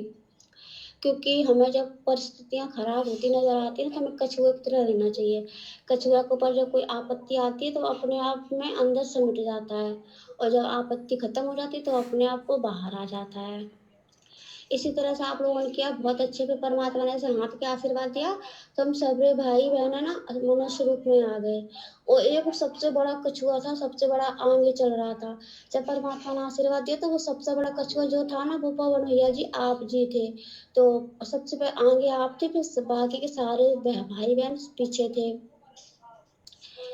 फिर सभी लोग है ना आगे चल के पर, और एक तरफ से दिखाया परमात्मा ने, एक तरफ से दलदल सा भरा है, दलदल सा, उसी दलदल से भी कछुआ निकल के आ रहे हैं। वो तो ऐसी मिट्टी में सने हैं, गंदे से हैं, और जो पानी में से निकल के आ रहे हैं वो एकदम साफ अच्छे, बहुत चमक मार रहे हैं कछुआ वो जो अच्छे से पानी से निकल के आ रहे हैं। फिर परमात्मा ने आशीर्वाद दिया, सारे मनुष्य बन गए, सभी सब सेवक भाई बहन बन गए। फिर परमात्मा ने सारा किया, एक दूसरे तरफ समुद्र है, उधर एक नाव है, नाव स्पीकर वाली होती, कौन सी दासी को कहना भी नहीं आता, पता नहीं कौन सी होती, वो चलती इंजन से। इसी तरह की वो नाव है, जो खेवट वाली होती वो नाव नहीं है, क्योंकि वो तो नाव समुद्र की लहरों में डूब जाएगी, पार हो ही नहीं पाएगी। उसी नाव में परमात्मा सभी भाई बहनों को बिठा लिया, फिर से उन सबको कछुआ बना दिया, सब लोग कछुआ के रूप में आ गए। और जो गंदे कछुआ थे उनके कारण एक दूसरी नाव है और उसमें बैठ गए। परमात्मा कह रहा तुम्हारा इस युग में तो उद्धार होगा नहीं, अगले युग में तुम्हें देखेंगे। तो उनको दूसरे नाव में बिठा दिया। वो उनके साथ में कोई और खेवट को खे रहा है, कहीं इधर उल्टा मार जाती कि उधर घूम जाती, अल्ट पल्ट कर रही इस तरह से। और जिस नाव में हम बैठे स्पीकर वाली जो कौन सी भी होती जो भी हो, वो एकदम तेज परमात्मा जिसको स्पीड में चला रहा है, एकदम लहरों से उठाते हुए लहजा चली जा रही है नाव, खूब लहरों ऊपर ऊपर उछल रही है, पानी की लहरें समुद्र की खूब तेज तेज है। और परमात्मा बिल्कुल डर गए हैं। हम सभी भाई बहन जितने ना कछुआ रूप में सब परमात्मा की महिमा शब्द गाते हुए जा रहे हैं। फिर आगे निकल गए, फिर वहाँ पे एक दूसरी दुनिया है, और समुद्र से आगे गए, वहाँ पे वहाँ की जमीन अलग है, वहाँ की हरियाली अलग है। फिर वहाँ पे किनारे जाके परमात्मा ने वो रोका उस नाव को, जो जो होती इंजन वाली उसको। फिर सारे भाई बहन उसमें से मतलब कछुआ बन करके उतरे, कछुआ बन करके उतरे। और वहाँ पर जब हम अंदर को गए, बहुत हरियाली बहुत है, वहाँ पे भी एक परम पिता परमात्मा सतगुरु रामपाल जी अपने दूसरे रूप में वहाँ पे विराजमान है। और हम जब सब लोग पहुंचे तो परमात्मा ने आशीर्वाद दिया, तो हम सब लोग फिर मनुष्य बन गए। तो परमात्मा जी कह रहे जो दूसरे परमात्मा रूप में बैठे हैं ना, वहाँ पे वो हरियाली सी है, वहाँ पे एकदम चट्टान, वहाँ के घर सोने के बने, बहुत अच्छी जगह है वहाँ पे। सतलोक ही होगा, और क्या होगा, और सतलोक से तो कोई सुंदर जगह हो ही नहीं सकती है। तो हम सब लोग उतर के गए, तो परमात्मा जी हमें कह रहे हैं कि बेटा जाओ, ये तुम्हारा सामने भगवान बैठा, यानी परमात्मा का दूसरा रूप है, वही जो यहाँ पे है, वही आसन पर विराजमान है। बेट कह रहे जाओ, अपने परमात्मा को दंडवत प्रणाम करो। और परमात्मा जी कह रहे हैं अपने दूसरे रूप में कि मालिक, आपका दास, आपका कुत्ता आपके बच्चों को ले आया। तो वो खूब खुश हो रहे हैं, और हमसे सभी भाई बहनों से परमात्मा जी कह रहे हैं बेटा है ना, दंडवत प्रणाम करो, ये तुम्हारे गुरु, हम तो इनके दास दास थे। फिर हम सभी भाई बहनों ने सब लोगों ने परमात्मा की तरफ देखा, जो हमारे साथ में सतगुरु रामपाल जी भगवान गए थे, हमने उनको दंडवत प्रणाम किया। जो परमात्मा का दूसरा रूप उस बैठा था ना वहाँ पे सिंहासन, उसको मैं दंडवत प्रणाम नहीं किया। हमने हमारे गुरु जी से कहा कि हे परमात्मा, आप हमारे सर्वशक्तिमान अंतर्यामी परमात्मा, आप ही हमारे सतगुरु हो, आप ही हमारे भगवान हो, आप ही हमारे पिता हो, आप ही पूर्ण ब्रह्म परमेश्वर हो। और हम आपको जानते हैं, हम इनको नहीं जानते। आप अपने कितने भी रूप बना लो, हमारे लिए वो मायने नहीं रखते। हमारे लिए वो रूप मायने रखता है जो आप जिस रूप में आपने हमें दीक्षा दी, हमें इस दलदल से, इस गंदगी से निकाला, हमें भक्ति दी, हमें मर्यादा में रह के भक्ति करा, इसलिए हमारे गुरु जी आप हो। और हम सभी भाई बहनों ने जो दूसरा रूप था उसको दंडवत प्रणाम नहीं किया। जो हमारे साथ में सतगुरु रामपाल जी भगवान जी गए थे, हमने उनको दंडवत प्रणाम किया। परमात्मा इससे खूब खुश हुए और सबको सीने से लगा लिया। परमात्मा ने कहा ये तुम्हारी आखिरी और लास्ट परीक्षा थी, हमें ये देखना था कि तुम किस रूप को दंडवत प्रणाम करोगे। तुम पास हुए, अब तुम यहाँ मौज करो, अपने आजीवन हमेशा हमेशा के लिए यहाँ तुम रहो, तुम्हारा निवास हो चुका है। और फिर वो जो परमात्मा का रूप हमारे साथ यहाँ से गया था, वो वाला रूप जो वहाँ पे जो बैठा हुआ था सिंहासन पे, उसमें समा गया। फिर वो परमात्मा को खुश खुश होने लगे। हमने कहा अभी सभी भाई बहन हैं, आप सभी लोग कह रहे हैं हमारे गुरु जी हैं जो हमारे साथ हैं, बस हम उन्हीं को मानते हैं। आप कितने भी अपने रूप बना लो, पर हम उसको नहीं मानेंगे, हम उसको मानेंगे जो हमारे साथ था। बस परमात्मा ने इतना ही दिखाया। बंदी जोर सतगुरु रामपाल जी भगवान जी की जय हो। तो वो ऑडियो आपने सुनी भाई और बहनों। देखो लास्ट में भी हमारी परीक्षा होगी, अंत में भी, कि हमने गुरु जी को क्या मान रखा है। ये त्रिकुटी पे लेता है परमात्मा परीक्षा, इस प्रकार का ये सतलोक बना के पूरा सिस्टम सेट करके, क्योंकि त्रिकुटी हमारा लास्ट एंड फाइनल होता है इस काललोक से। तो वहां भी परमात्मा हमारी परीक्षा लेगा कि अभी तक इनकी आस्था गुरु में है, या दाढ़ी मूंछ वाले नकली कबीर भगवान में, या किसी और देवी देवता में है। तो पहले तो परमात्मा ने दिखाया कि समुद्र है, समुद्र में से कछुए निकल रहे हैं। एक तरफ से जो कछुए हैं बहुत ही साफ सुथरे पानी से निकल रहे हैं, वो तो हैं सत्सेवक भाई बहन, जिनको संसार की कोई भी गंदगी नहीं लगी हुई है, निर्विकार हैं। और दूसरी तरफ जो कछुए निकल रहे हैं उसी समुद्र से, वो कीचड़ में सने हुए हैं, वो हैं सतलोक आश्रम मैनेजमेंट हरियाणा वाले, गुरुदेव के परिवार, ये कोऑर्डिनेटर, ये राजनीति के गंदे रंग में सने हुए, आरक्षणबाजी में सने हुए, दुनियादारी में फंसे हुए, इनको ना कोई ज्ञान ना कोई ध्यान, कोई लेना देना नहीं। गुरु के रहते सहते दाढ़ी मूंछ वाले कबीर को भगवान मान के पूज लो, रामचंद्र जी का अयोध्या में जाके भंडारा लगवा लो, इनसे कुछ भी करवा लो, इनको कोई होशो हवास नहीं है। तो वो कछुए बिल्कुल कीचड़ में सने हुए। तो परमात्मा ने उनको रिजेक्ट कर दिया कि भैया तुम जाओ, अभी तुम्हारा नंबर नहीं है। और सत्सेवक जो साफ सुथरे होके निकले थे समुद्र से, परमात्मा ने उनको एक इंजन वाली नौका में बैठाया, बिल्कुल वाटरप्रूफ नौका, और परमेश्वर उनको लेके गए। अब सतलोक में ले जाके परमात्मा ने छोड़ दिया सभी आत्माओं को, और वहां जाकर गुरुदेव भगवान ने कहा, क्योंकि वहां एक दूसरा रूप, और दूसरा रूप भाई और बहनों हमेशा हमें वही दिखाई देगा जो नीचे से हमें लेके जाता है। यह बात ध्यान रखना, हमें वही रूप दिखाई देगा। तो वहां गुरुदेव का एक दूसरा रूप है, वहां तेजो में, क्योंकि गुरुजी यहां जब आते हैं अपने रूप को हल्का करके आते हैं, नहीं तो हमारी चरम दृष्टि उनको देख नहीं पाएगी। तो गुरुदेव ने हमें सतलोक में सिंहासन के पास ले जाकर कहा कि बच्चों, ये सामने तुम्हारे पिताजी बैठे हैं, तुम्हारे परमात्मा हैं, और मैं तो इनका नौकर था जो मैं नीचे से तुम्हें ऊपर लेकर आया हूं। ये तुम्हारे असली भगवान, तुम्हारे असली गुरुजी, आप इनको दंडवत प्रणाम करो। तो हम सत्सेवकों को सारी बातें ध्यान थी, हमें सब कुछ पता था कि साथ संगति में हमने क्या सीखा, क्या समझाया जाता था, गुरुजी के सत्संगों में हमें क्या सीखने को मिला। तो हम सभी सत्सेवक भाई बहनों ने उल्टा अपने गुरुजी को ही दंडवत प्रणाम किया। उस सिंहासन पर बैठे हुए तेजो में शरीर को दंडवत प्रणाम नहीं किया हमने अपने गुरुजी को ही दंडवत प्रणाम किया कि हमारे परमात्मा, हमारे कबीर आप हैं, हम आपके सिवा किसी को नहीं जानते। अगर आप सिंहासन पे बैठोगे तो आपको दंडवत प्रणाम करेंगे, आपके अलावा चाहे कितने रूप आप खुद ही क्यों ना बना लो, हम दंडवत प्रणाम नहीं करेंगे। हमारे दिल में, हमारे मन में, हमारे शरीर के रोम रोम में केवल आप, हमारे गुरुदेव भगवान बसे हुए हैं, केवल आपकी सूरत बसी हुई है। इसके अलावा चाहे कोई कितना बड़ा भगवान आ जाओ, हमारे लिए कुछ नहीं है। तो गुरुदेव भगवान बड़े प्रसन्न हुए, बड़े खुश हुए, सबको सीने से लगाया और कहा कि बच्चों, ये तुम्हारी लास्ट परीक्षा थी। अगर यहां तुम धोखा खा जाते, अगर तुम जल्दबाजी में, देखा देखी में, तो बच्चों फिर तुम मुझे वापस नीचे डालने पड़ते, नीचे पटकने पड़ते। फिर उसके बाद गुरुदेव भगवान खुद उसी सिंहासन पे जाके बैठे और अकेले हमारे गुरुदेव भगवान का रूप हो गया। उसके बाद फिर हमने वहां उनको दंडवत प्रणाम किया। ये हमारी लास्ट परीक्षा थी। अब ये परीक्षा क्यों ली परमात्मा ने? अभी तो परमात्मा देखो हमारे को नकल करवा रहे हैं, ये जूली बहन के माध्यम से इस प्रकार के संदेश देके परमात्मा हमें नकल करवा रहे हैं ताकि हम त्रिकुटी पे फैल ना हो जाएं। कहीं सतलोक में ले जाकर परमात्मा हमारी परीक्षा ले हम वहां पर फैल ना हो जाएं। कहीं जल्दबाजी में आके कि लो जी हम तो आ गए सतलोक में, गुरुजी भाई हमारे गुरुजी साइड में खड़े हैं जो हमें नीचे से ऊपर लेकर गए, और हम सिंहासन पर बैठे तेजो में रूप को जाके दंडवत प्रणाम मार दें, मर जाएंगे, फंस जाएंगे।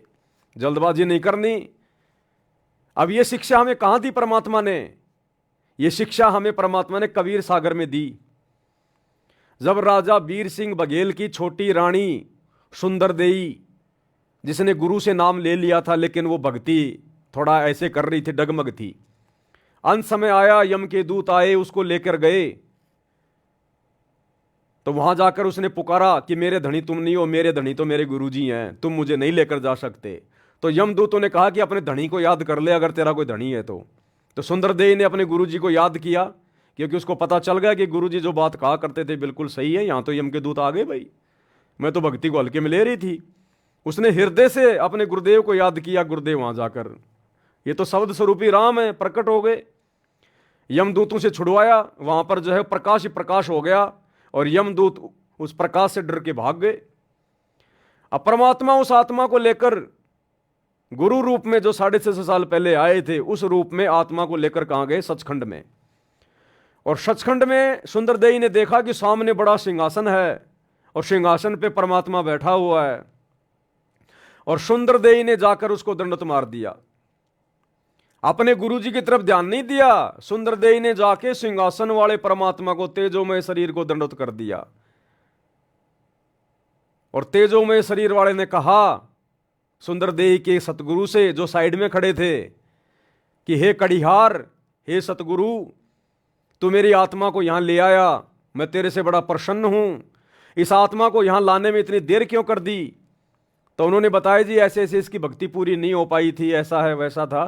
फिर उस आत्मा को डांटा, उसको फटकारा कि तूने नाम लेने के बाद मर्यादा क्यों तोड़ी, तूने सुमरण अच्छे से क्यों नहीं किए, तू आ कैसे गई तू सतलोक में? इसको वापस नीचे पटको, उसको वापस नीचे पटका गया। वो फेल हो गई वहां पर। जबकि हम सत्सेवक भाई बहन सफल हुए। हमने केवल अपने गुरुदेव को ही मुड़ के दंडवत प्रणाम किया कि गुरुदेव आपके अलावा हम नहीं जानते किसी को।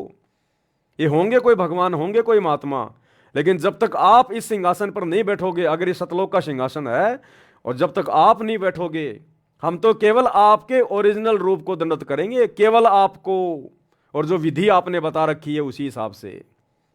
तो गुरुदेव भगवान बड़े प्रसन्न हुए और गुरुदेव ने कहा कि बच्चों, ये तुम्हारी लास्ट परीक्षा थी, अंतिम परीक्षा। तो सोचिए, जब सतलोक में भी अपने गुरुजी के अलावा अगर किसी को और को दंडवत कर दिया परमात्मा मान के, वहां से नीचे पटके जाते।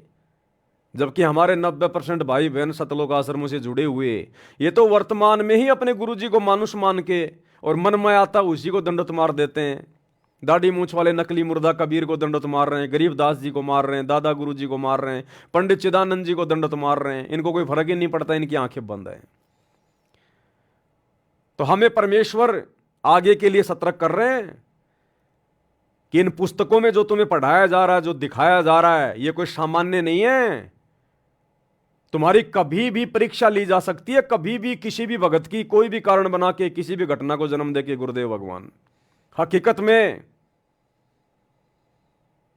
तो हमने सतर्क रहना है, सावधान रहना है। और 26 मार्च 2025 से मुसलमान नहीं समझे ज्ञान कुरान, इस पुस्तक के ऊपर वीडियो बनने शुरू हो जाएंगे। यह पुस्तक मुस्लिम समाज से जुड़े हुए भाई बहनों को तो संदेशा देगी देगी, उनको तो वास्तविक अल्लाह की जानकारी देगी देगी। साथ में हम सत्सेवक भाई बहनों के लिए इसमें बहुत बढ़िया शिक्षा है, बहुत गहरी गहरी शिक्षाएं हैं। ये कोई सामान्य पुस्तक नहीं है, ये अल्लाह कबीर के द्वारा लिखी गई है। ये वास्तव में आसमानी पुस्तक है, रियल आसमानी पुस्तक है। ये तौरात, जबूर, इंजिल, कुरान शरीफ, ये आसमानी पुस्तकें नहीं है, ये तो शैतान के द्वारा बख्शीश की गई हैं। और ये मुसलमान नहीं समझे ज्ञान कुरान जो सतगुरु रामपाल जी परमेश्वर जी ने लिखी है, ये है रियल आसमानी पुस्तक है। क्योंकि आसमान में अरस के कुर्स पर विराजमान, तकत पर, सिंहासन पर विराजमान कबीर भगवान सतगुरु रामपाल जी ने ये पुस्तक लिखी है। तो ये आसमानी पुस्तक है, इसमें सतलोक का ज्ञान है, वास्तविक अल्लाह का ज्ञान है। तो ये है वास्तव में आसमानी पुस्तक है, बाकी तो शैतान के द्वारा लिखी हुई है, काल के द्वारा। तो मुसलमान समाज से जुड़े हुए भाई बहनों को तो ये पुस्तक संदेशा देगी देगी, अगर कोई समझना चाहेगा तो। इसके साथ साथ सतगुरु रामपाल जी के जितने भी फॉलोवर हैं, उनको ढेर सारी शिक्षाएं मिलेंगी और गुरु जी के प्रति हमारा भाव बढ़ेगा, हमारी लगन बढ़ेगी, हमारा समर्पण बढ़ेगा। दूसरा, ये पुस्तक पढ़ना इसलिए भी बहुत जरूरी है क्योंकि जूली बहन के माध्यम से परमात्मा ने दिखाया, ऑडियो मैंने आपको भेज दी। गुरुदेव भगवान जो है डंडा लेके बैठे हैं, डंडा लेके, और पूछ रहे हैं कि पुस्तक में पढ़ाया गया, बोल तूने क्या समझा, क्या सुना। और जो नहीं बता रहा उसको डंडा मार रहे हैं। और एक बोला, गुरुजी मेरे को लगी। बोला लगी तो फिर ध्यान से क्यों नहीं पढ़ी? अगर लग रही है तो ध्यान से क्यों नहीं पढ़ा, ध्यान से क्यों नहीं सुना तूने? बोला गुरुजी हमारे क्या काम की, ये मुसलमानों की पुस्तक, ये तो मुसलमान भाइयों के लिए है। तो गुरुदेव ने कहा कि मुसलमान भाइयों को समझाएगा कौन नालायक? उन मुसलमान भाइयों को तुम ही तो समझाओगे। और जब तुम ध्यान से नहीं पढ़ोगे कि कौन सी आयत है, कौन सी पुस्तक है, उसमें क्या लिखा हुआ है, अल्लाह कौन है, शैतान कौन है, तो उन मुसलमान भाई बहनों को, मेरे बच्चों को पढ़ाएगा कौन, समझाएगा कौन, उनकी शंकाओं का समाधान कौन करेगा?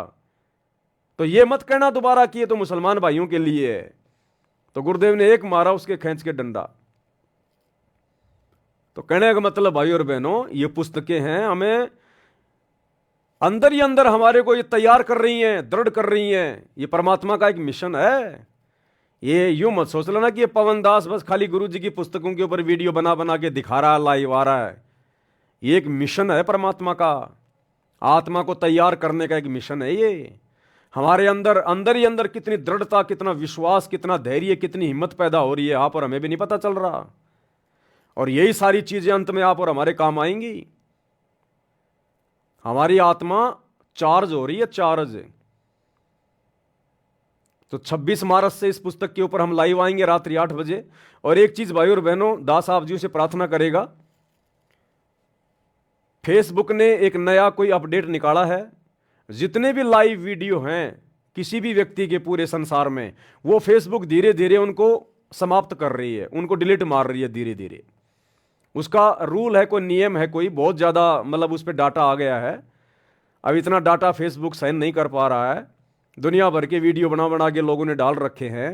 तो फेसबुक क्या कर रही है, आज से पहले जब से फेसबुक चली है और जिस व्यक्ति ने जितने भी लाइव आकर वीडियो बनाए हैं, फेसबुक सबको धीरे धीरे उनको डिलीट कर रही है। 1 महीने का टाइम दिया है।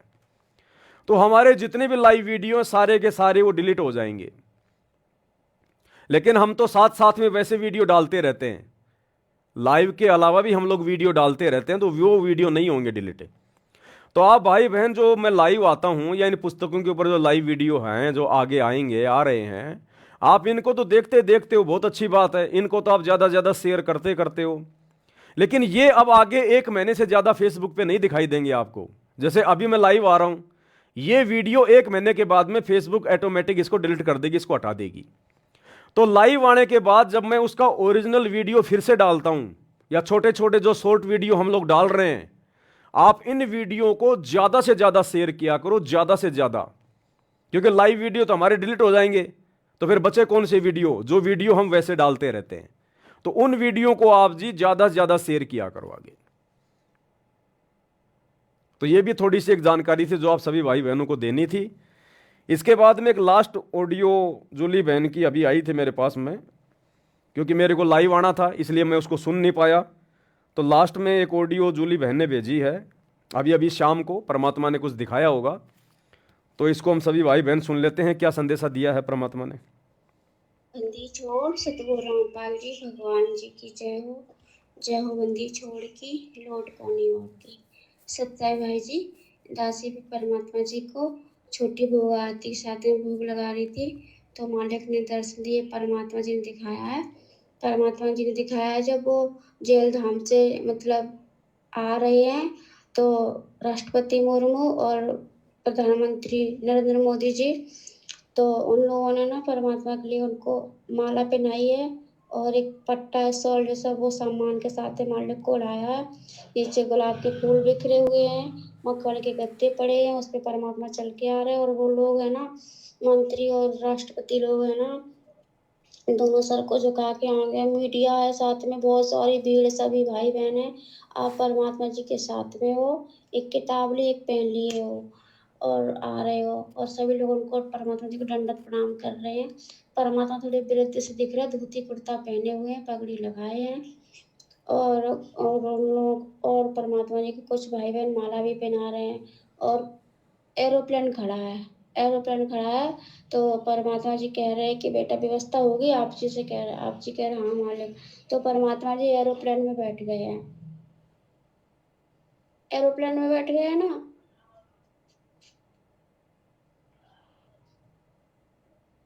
अच्छी कोरोना आ जाता है। एरोप्लेन में बैठ के परमात्मा जी ना सीधे वो जगन्नाथ के मंदिर को निकल गए हैं। सभी परमात्मा जी जगन्नाथ के जो मंदिर है ना, सीधा परमात्मा जी वहाँ पर गए हैं। परमात्मा जी को एरोप्लेन वहाँ पे रुका है, परमात्मा जी वहाँ पे उतरे एरोप्लेन से, आप हैं और सभी सत्सेवक भाई बहन हैं जो भी हैं परमात्मा जी के साथ में हैं। और वहाँ पे बहुत सारे पंडा लोग परमात्मा के दर्शन के लिए एकदम दौड़े परमात्मा जी को दंडवत प्रणाम कर रहे हैं। और आपको पता भैया जी, परमात्मा जी ने दिखाया दासी को, और वहाँ पे वो भी पांडा है जिसने परमात्मा जी के साथ में है ना 600 साल पहले एक पत्थर में खाया था, वो भी पंडा है।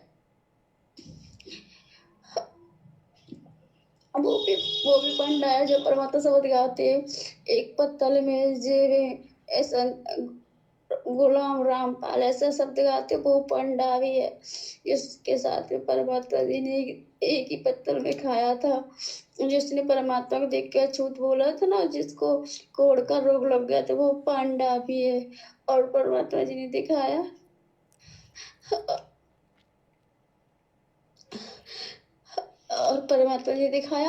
वो भी भगत है जो खिचड़ी बना रहा था ना, जिसके पैर में खिचड़ी गिरने से वो जल गया था, और परमात्मा कबीर साहब रूप में आए थे।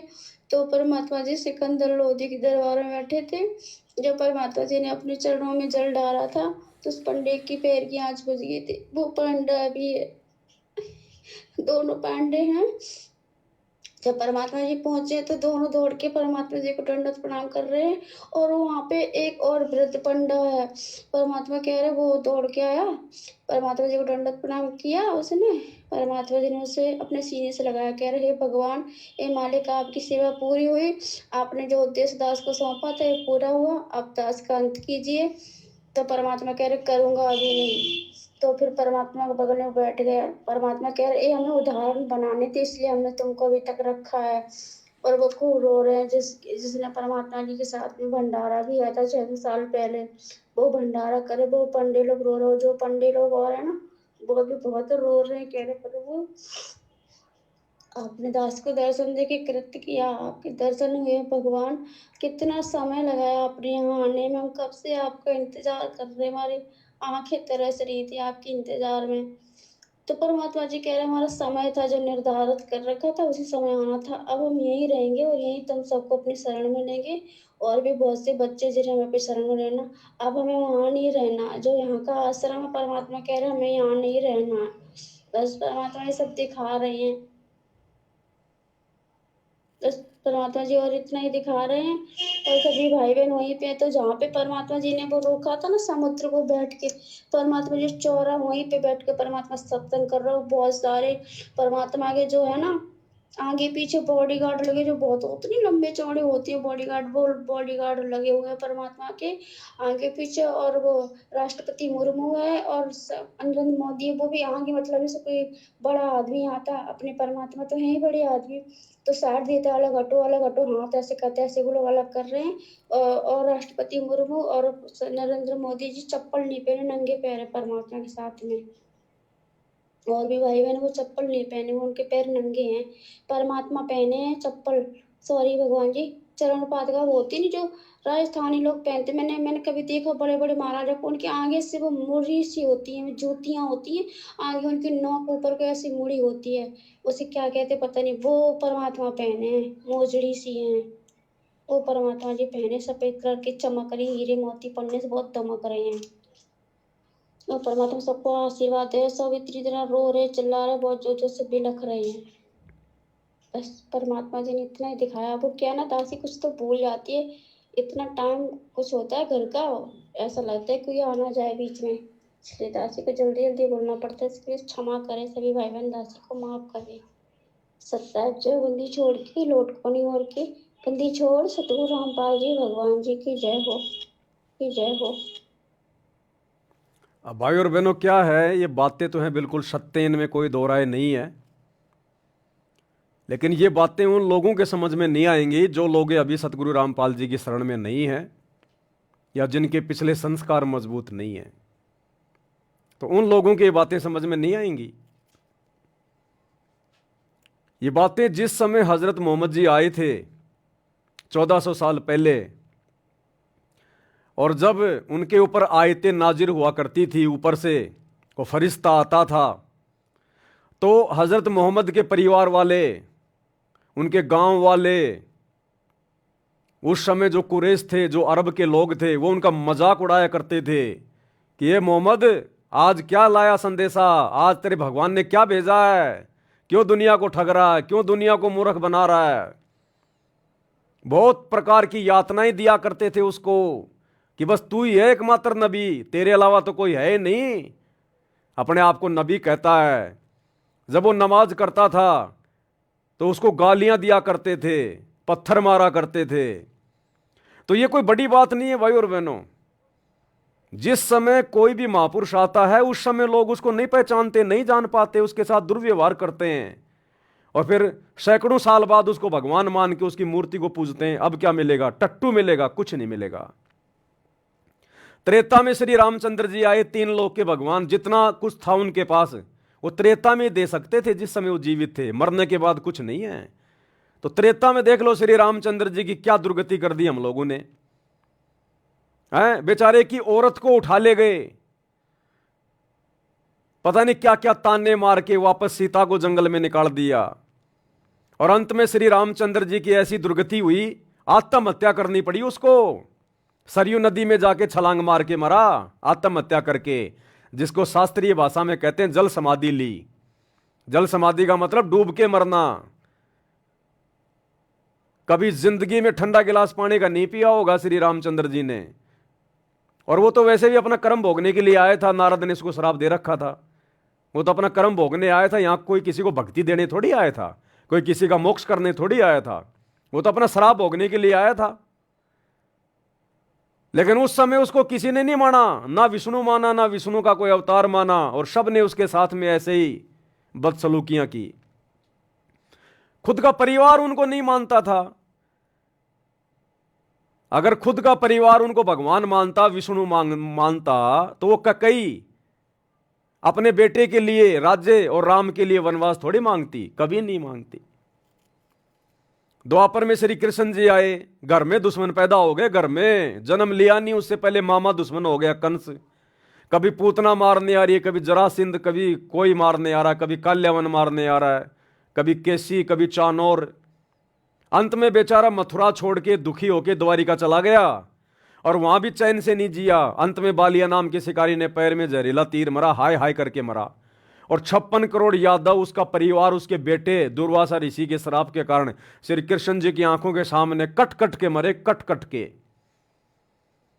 तो जिस व्यक्ति का पूरा परिवार, पूरा खानदान, पूरा समाज आंखों के सामने मर जाए, वो कभी सुखी हो सकता है क्या? तो यह दुर्गति द्वापर में श्री कृष्ण जी की हुई। उस समय उसको कोई भगवान नहीं मानता था, आज उसकी मूर्तियां पूज रहे हैं। तो वर्तमान में परमात्मा धरती पे है, लेकिन यह दुनिया इतनी आसानी से मानेगी नहीं। और जिन लोगों ने परमात्मा को पहचान लिया, परमात्मा ने पहचान करवाई, और जब वे आत्माएं अपने भगवान की, अपने गुरु की महिमा गाएंगे, तो दुनिया इतनी आसानी से नहीं समझ पाएगी। दुनिया तो अपने भगवानों को नहीं समझ पाई, इस बड़े भगवान को कहां से समझ जाएगी? तो हमने दुनिया वालों की बातों का बुरा नहीं मानना। अगर कोई एक आधा, कोई बेचारा नादान भोला भाड़ा भाई अगर कोई कमेंट्स कर दे कोई इस प्रकार का, क्योंकि ये बातें उसके दिमाग से बाहर की बातें हैं। वो चाहे आईपीएस अधिकारी हो, अगर सतगुरु रामपाल जी की शरण में नहीं है तो आध्यात्मिक लेवल पे 0/0 है, उसको कुछ ज्ञान नहीं है। तो ये बातें आप और हमारे समझ में आएंगी वर्तमान में। जिसको भगवान समझाना चाहेगा उसी के समझ में आएंगी। इसलिए अगर कोई उल्टा सीधा कोई कमेंट्स करता है तो उनकी बातों को सीरियस मत लिया करो, उसको अपनी दुनिया में जीने दो। उसको हम क्या कर रहे हैं वो हमें पता है, और 2028 के आसपास दुनिया को समझ में आ जाएगा कि हम आज जो कर रहे थे वो क्या था, और दुनिया जो फालतू में अपना जो पैर जो तोड़ रही थी मंदिर, मस्जिद, चर्च, गुरुद्वारों में जाके, वो क्या कर रहे थे। तो बहुत जल्द 2028 में ये बातें समझ में आ जाएंगी। तो अद्भुत घटनाएं होंगी, अद्भुत घटनाएं आने वाले समय में। पता नहीं क्या क्या चमत्कार करेगा परमात्मा, होंगे चमत्कार। तब कहीं जाकर सतगुरु रामपाल जी की गैर हाजिरी में हजारों साल तक उनका भक्ति मार्ग चलेगा। नहीं तो काल उनके रहते सहते देख लो, वर्तमान में उनके बेटा बेटी को निमित्त बना के, कोऑर्डिनेटरों को निमित्त बना के संगत में गंदगी फैला दी। तो क्या गुरु जी के सतलोक जाने के बाद काल हजारों साल मार्ग चलने देगा क्या? लेकिन परमात्मा, पहली बात तो जितने भी जो पाप आत्माएं हैं उन सब का 2028 इस युग परिवर्तन के समय में खात्मा हो जाएगा। चले जाएंगे जैसे गधे के सिर से सींग जाते हैं। बचेंगे वही जो वर्तमान में भक्ति कर रहे हैं या जिनके पिछले जन्मों के भक्ति संस्कार मजबूत हैं, वो चाहे भगत हो चाहे जगत हो। तो भविष्य मलिका में तो टोटल 64 करोड़ जनसंख्या रह जाएगी पूरी दुनिया की। 64 करोड़ में केवल 34 करोड़ भारत की रहेगी, बाकी पूरे संसार की रहेगी। तभी भक्ति होगी और अद्भुत चमत्कार होंगे। ये जगन्नाथ के मंदिर का जो जिक्र है ना, ये जाएंगे परमात्मा भैया। हो सकता है आने वाले समय में परमात्मा वहीं पे रहेंगे, ये धनाना फनाना में कोई नहीं जाएगा। दास जो बात बोलेगा गुरुदेव की प्रेरणा से बोलेगा। वहां बाथरूम करने भी नहीं जाने वाले गुरुजी, बाथरूम करने भी। जिस आश्रम को लेके तुम इतने चौड़े हो रहे हो, वो तो गुरुजी अपने परिवार को दे देंगे कि भैया तुम खाओ कमाओ, तुम्हारे को केवल यही चाहिए था, अब खाओ कमाओ तुम। ये मालिक जाएगा जगन्नाथ में। क्यों रखा उस मंदिर को अभी तक? क्यों उस मंदिर की इतनी महिमा है? इंद्र दमन एक मंदिर बनवा दे, क्यों परमात्मा ने शब्द गाए? तो होगा। और पता नहीं क्या क्या चमत्कार हो सकता है। परमात्मा धर्मदास को भी निकाल दे जमीन से भाई। क्या पता परमात्मा धर्मदास जी को, जिसको जीवित समाधि दी थी दुनिया को विश्वास दिलाने के लिए, हजारों साल भक्ति मार्ग आगे बढ़ाने के लिए, क्या पता परमात्मा धर्मदास को निकाल दे जिंदा ऐसा का ऐसा। ये आजा बेटा बाहर। अरे जब छोटे मोटे ईसा मसीह, काल का अवतार, एक आत्मा जो विष्णु लोक से आया था, और उसके मरने के बाद उसकी महिमा बनाने के लिए जब इसी कबीर भगवान सतगुरु रामपाल जी ने ईसा मसीह के बाद ईसा मसीह का रूप बनाया और 40 दिन तक रहे, अन्यथा आज कोई ईसा मसीह के नाम पे कोई आपको, कोई ईसाई कोई दिखाई नहीं देता आपको। आत्माएं सब काल के जाल में फंस जाती, लेकिन परमात्मा ने यह नहीं देखना कि ये लोग ईसा मसीह के पीछे लग रहे हैं या किसके पीछे लग रहे हैं। परमात्मा ने आत्माओं में धार्मिकता शेष रखनी थी। अगर उस समय ये कबीर भगवान सतगुरु रामपाल जी ईसा मसीह का रूप बना के, जिस दुर्गति से उसकी मौत हुई थी, अगर उसके बाद ईसा मसीह का रूप बना के ये परमात्मा 40 दिन तक लीला नहीं करता, आज ईसाई धर्म में आपको कोई व्यक्ति धार्मिक नजर नहीं आता। सब लोग ये सोचकर भक्ति छोड़ देते कि जब हमारे रबी की, जब हमारे ईसा मसीह की ऐसी दुर्गति से मौत हुई, जो अपने आप को परमेश्वर का पुत्र कहा करता था, जब परमेश्वर के बेटे की ऐसी दुर्गति से मौत हुई है, तो हम क्या करें इनकी भक्ति करके, हमारा क्या हाल होगा। कोई भक्ति भी नहीं करता, ईसाई धर्म में कोई दिखाई भी नहीं देता आज। लेकिन इस कबीर भगवान सतगुरु रामपाल जी ने इस वर्तमान कलयुग की पिछली पीढ़ी तक, इस समय तक आत्माओं में धार्मिकता को बनाए रखने के लिए वो चमत्कार किया, वो लीला की। ईसा मसीह के रूप में खुद आ गए और 40 दिन तक रहे, और उसी दौरान उन्होंने जो मरियम का भाई था, जो मर गया था, मरने के बाद कई दिनों बाद परमात्मा ने सड़ी हुई लाश को आदेश दिया कि भैया बाहर आ जा, और वो लाश बाहर आ गई चल के, वो मरियम का भाई। ये तो गवाह है, ये तो इतिहास है। जब ये परमात्मा दूसरों की महिमा बनाने के लिए ऐसे चमत्कार कर सकता है, 12-13 दिन से मरे हुए उस व्यक्ति को, जिसकी लाश भी सड़ चुकी थी, वो पत्थर हटाने वाले हैं, अपना नाक जो है बेचारे मुंह लगाए, उन्होंने हाथ लगा लिया था अपने नाक के, इतनी भयंकर वो लाश, वो बदबू मार रही थी, और परमात्मा ने आदेश दिया कि आजा भैया बाहर आ जा। वो तुरंत बाहर आ गई, वो लाश तुरंत जीवित हो गया। तो क्या परमात्मा धर्मदास को नहीं कर देगा क्या? इसने तो हजारों साल अपना मार्ग चलाना है, पता नहीं क्या क्या चमत्कार करेगा भगवान। ऐसे कौन नमस्कार करेगा इनको? ये दुनिया चमत्कार को नमस्कार करती है, ज्ञान को नहीं करती। ज्ञान से तो गुरुजी को रिजेक्ट कर दिया इन्होंने, मान ही नहीं रहे।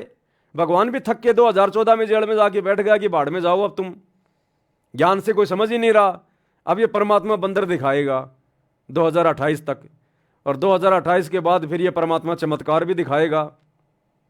ये परमात्मा सहशरीर सतलोक भी जाएगा। ये परमात्मा अपने भगत के साथ में भगत प्रहलाद के लोक में भी जाएगा, क्योंकि जब बाला और मर्दाना जो नानक जी के साथ भगत प्रहलाद के लोक में गए थे, और जब उन्होंने पूछा था तो प्रहलाद जी ने क्या कहा कि भैया या तो यहां पर पहले वो कबीर आया है, या फिर आज ये नानक जी आए, और उसके बाद एक और आएगा मेरे लोक में, जो नानक जी के जाने के कई साल बाद आएगा, जाट वर्ण में होगा। वो सतगुरु रामपाल जी के लिए कहा गया है। तो ये सतगुरु रामपाल जी उस प्रहलाद की भविष्यवाणी को सत्य साबित करेंगे, और अपने किसी भगत को लेकर परमात्मा प्रहलाद के लोक में भी जाएंगे।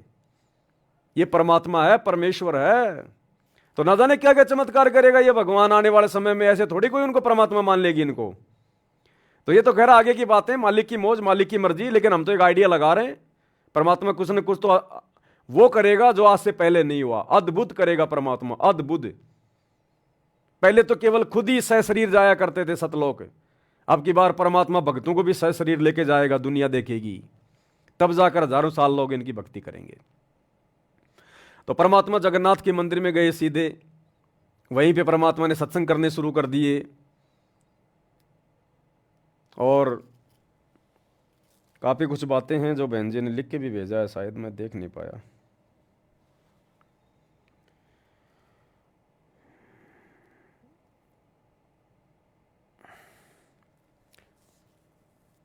सतसाई भाई जी, परमात्मा जी उस पांडे के साथ में एक ही पत्तल में फिर से भोजन भंडारा राम कर रहे हैं।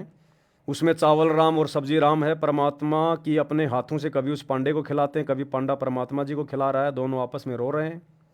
एक पतल में दोनों जी में पांडा गुलाम रामपाल, ये शब्द है ना। ये अर्धरात्रि बीत गई थी, सौपन में दिखे घनश्याम, जगन्नाथ एक मंदिर बनवा दे, इंद्रदमन एक मंदिर बनवा दे, जगन्नाथ हो जिसका नाम। उसके लास्ट में क्या चौपाई आती है? एक पतल में दोनों जी में पांडा गुलाम रामपाल। वहां के पांडे कह रहे थे कि परमात्मा अब आए हैं। वहां के जो पांडे थे ना, वो कह रहे थे कि परमात्मा तो अब आए हैं, असली जगन्नाथ तो इस मंदिर में अब आया है।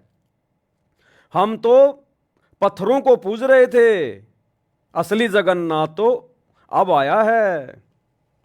वो पांडे कह रहे थे कि असली जगन्नाथ तो अब आया है सतगुरु रामपाल जी के रूप में। हम तो खाली इन पत्थरों को पूज रहे थे जगन्नाथ मान के, क्योंकि उस शब्द में बहुत कुछ है भाई और बहनों।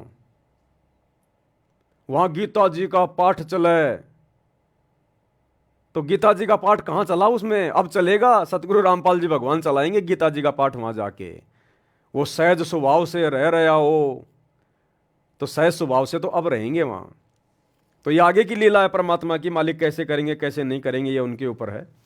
हम तो खाली छोटा मोटा आइडिया लगा सकते हैं, इससे ज़्यादा कुछ नहीं है। तो भाई और बहनों, कहने का मतलब है परमात्मा की दया, मालिक की मौज, मालिक की मेहर, ये छोटा सा संदेशा था जो आप सभी भगत भाई को देना था। अब जिसकी जो इच्छा करे, जिसकी जो मर्जी है, जिसको जैसा समझ में आए वो ऐसा फॉलो करो, लागू करो, परमात्मा को प्रसन्न करो। और 26 मार्च 2025 रात्रि 8 बजे मुसलमान नहीं समझे ज्ञान कुरान, इस पुस्तक के ऊपर वीडियो बनने शुरू हो जाएंगे। और ये वीडियो आप और हमारे विश्वास को बढ़ाएंगे, जगत वालों को नया संदेशा देंगे। आपने निसंकोच होके, निसंदेह होके सबको भेजना है। देखो आने वाले समय में हिंदू मुसलमान भी होगा और तगड़ा होगा। आप देख लो नागपुर में क्या हो रहा है, किस प्रकार से आपस में औरंगजेब और फलाना दिखना हो रहा है। दिल्ली के जंतर मंतर पे देख लो, 4-5 लाख मुसलमान भाई इकट्ठे हो रहे हैं, क्योंकि उनकी ज़मीनें वगैरह छीनी जा रही हैं। वक्त के ऊपर कोई बिल वगैरह लाया जा रहा है क्या, मैं तो कुछ जानता नहीं ज़्यादा। मुसलमान उससे नाराज़ हैं, मरने मारने की बातें कर रहे हैं कि तैयार रहना। तो भैया ये सतगुरु रामपाल जी भगवान की भविष्यवाणियाँ फैल नहीं होंगी नास्त्रदमस वाली, कि भारत देश के आधे से ज़्यादा राज्यों में राष्ट्रपति शासन लागू हो जाएगा। तो ये 2028 से पहले पहले होना है सारा सब कुछ। ये जो ज्ञानगंगा पुस्तक में लिखा हुआ है ना परमात्मा ने नास्त्रदमस की भविष्यवाणी में, कि उस युग परिवर्तन 2028 से पहले भारत के अधिकतर राज्यों में, अधिकतर यानी 15-16 से ज़्यादा राज्यों में राष्ट्रपति शासन लागू हो जाएगा, आर्मी शासन आपातकालीन। तो ये धीरे धीरे परिस्थितियां बन रही हैं। तो हम भगत भाई बहनों ने मर्यादा में रह के दृढ़ रहना है। ये सतगुरु की भक्ति बचाएगी हमें, ध्यान रखना। माहौल बहुत गंदा होगा, बहुत बिगड़ेगा, घर से बाहर निकलना मुश्किल हो जाएगा, लोग अपने घरों में टट्टी पेशाब करेंगे। ऐसा समय आएगा, दाने दाने के लिए मोहताज हो जाएंगे। तब दुनिया को पता चलेगा हम किसको पूज रहे थे, भगवान कौन है, कल की कौन है। जो मजाक उड़ा रहे हैं ना यार सतगुरु रामपाल जी का, ये उस समय पता चलेगा। ये परमात्मा है, रामकृष्ण की तरह नहीं है जो लाखों साल बाद लोग मानेंगे वो भगवान है। ये इसी समय मनवा के जाएगा, इसी समय मनवा के जाएगा कि वे भगवान है, परमात्मा है, नहीं तो दुर्गति। तो सभी भाई बहन वीडियो को ज़्यादा से ज़्यादा शेयर किया करें। ये लाइव वीडियो तो 1 महीने बाद में सब डिलीट होंगे। लाइव वीडियो के अलावा हम जो वीडियो डालते हैं, शॉर्ट वीडियो या वैसे पूरा वीडियो, आप उन वीडियो को ज़्यादा से ज़्यादा शेयर किया करो। भले आप उनको देखो ना देखो, क्योंकि आप तो लाइव में देख चुके होते हो। तो एक बार उनको लिंक को आप जी मतलब ओपन करके, ताकि आपका व्यू उसमें काउंट हो जाए, और उसके बाद उसको शेयर ज़्यादा से ज़्यादा कर दिया करो। तो आज के वीडियो में केवल इतना ही, क्योंकि दास थोड़ा जल्दबाजी में था और अभी मेरी संध्या आरती भी नहीं हो पाई है। अभी दास संध्या आरती भी करेगा। तो आज के वीडियो में केवल इतना ही। कल दोपहर 2 बजे फिर से हम लाइव आएंगे। दोपहर को 2 बजे विशेष संदेश नंबर 13 का पार्ट नंबर 2 चलेगा। सभी भाई बहन लाइव जुड़िएगा। थोड़ी सी मेरी तबीयत खराब थी, जुकाम ज़्यादा हो गई थी, परमात्मा ने ठीक कर दिया, कोई दिक्कत नहीं। हल्की फुल्की दास ने टेबलेट वगैरह लेता तो नहीं, लेकिन क्योंकि सेवा छूट रही थी। अब बिना टेबलेट के 5 दिन में जुकाम ठीक हो, वो तो ठीक तो होनी थी मालिक की दया से, लेकिन टेबलेट नहीं लूँगा तो 5 दिन और लगेंगे, अब 5 दिन तक फिर हमारी सेवा तो हाथ से निकल जाएगी ना। इसलिए दास ने 2-4 टेबलेट ली। अब मालिक की दया से, दया है, ठीक ठाक हो गया। तो कल दोपहर को सभी भाई बहन फिर से लाइव जुड़िए 2 बजे, और इसी प्रकार परमात्मा की महिमा चलती रहेगी। तो आज के वीडियो में केवल इतना ही। बंदी छोड़ सतगुरु रामपाल जी भगवान की जय। भाई जो गुरु वचन पे डट के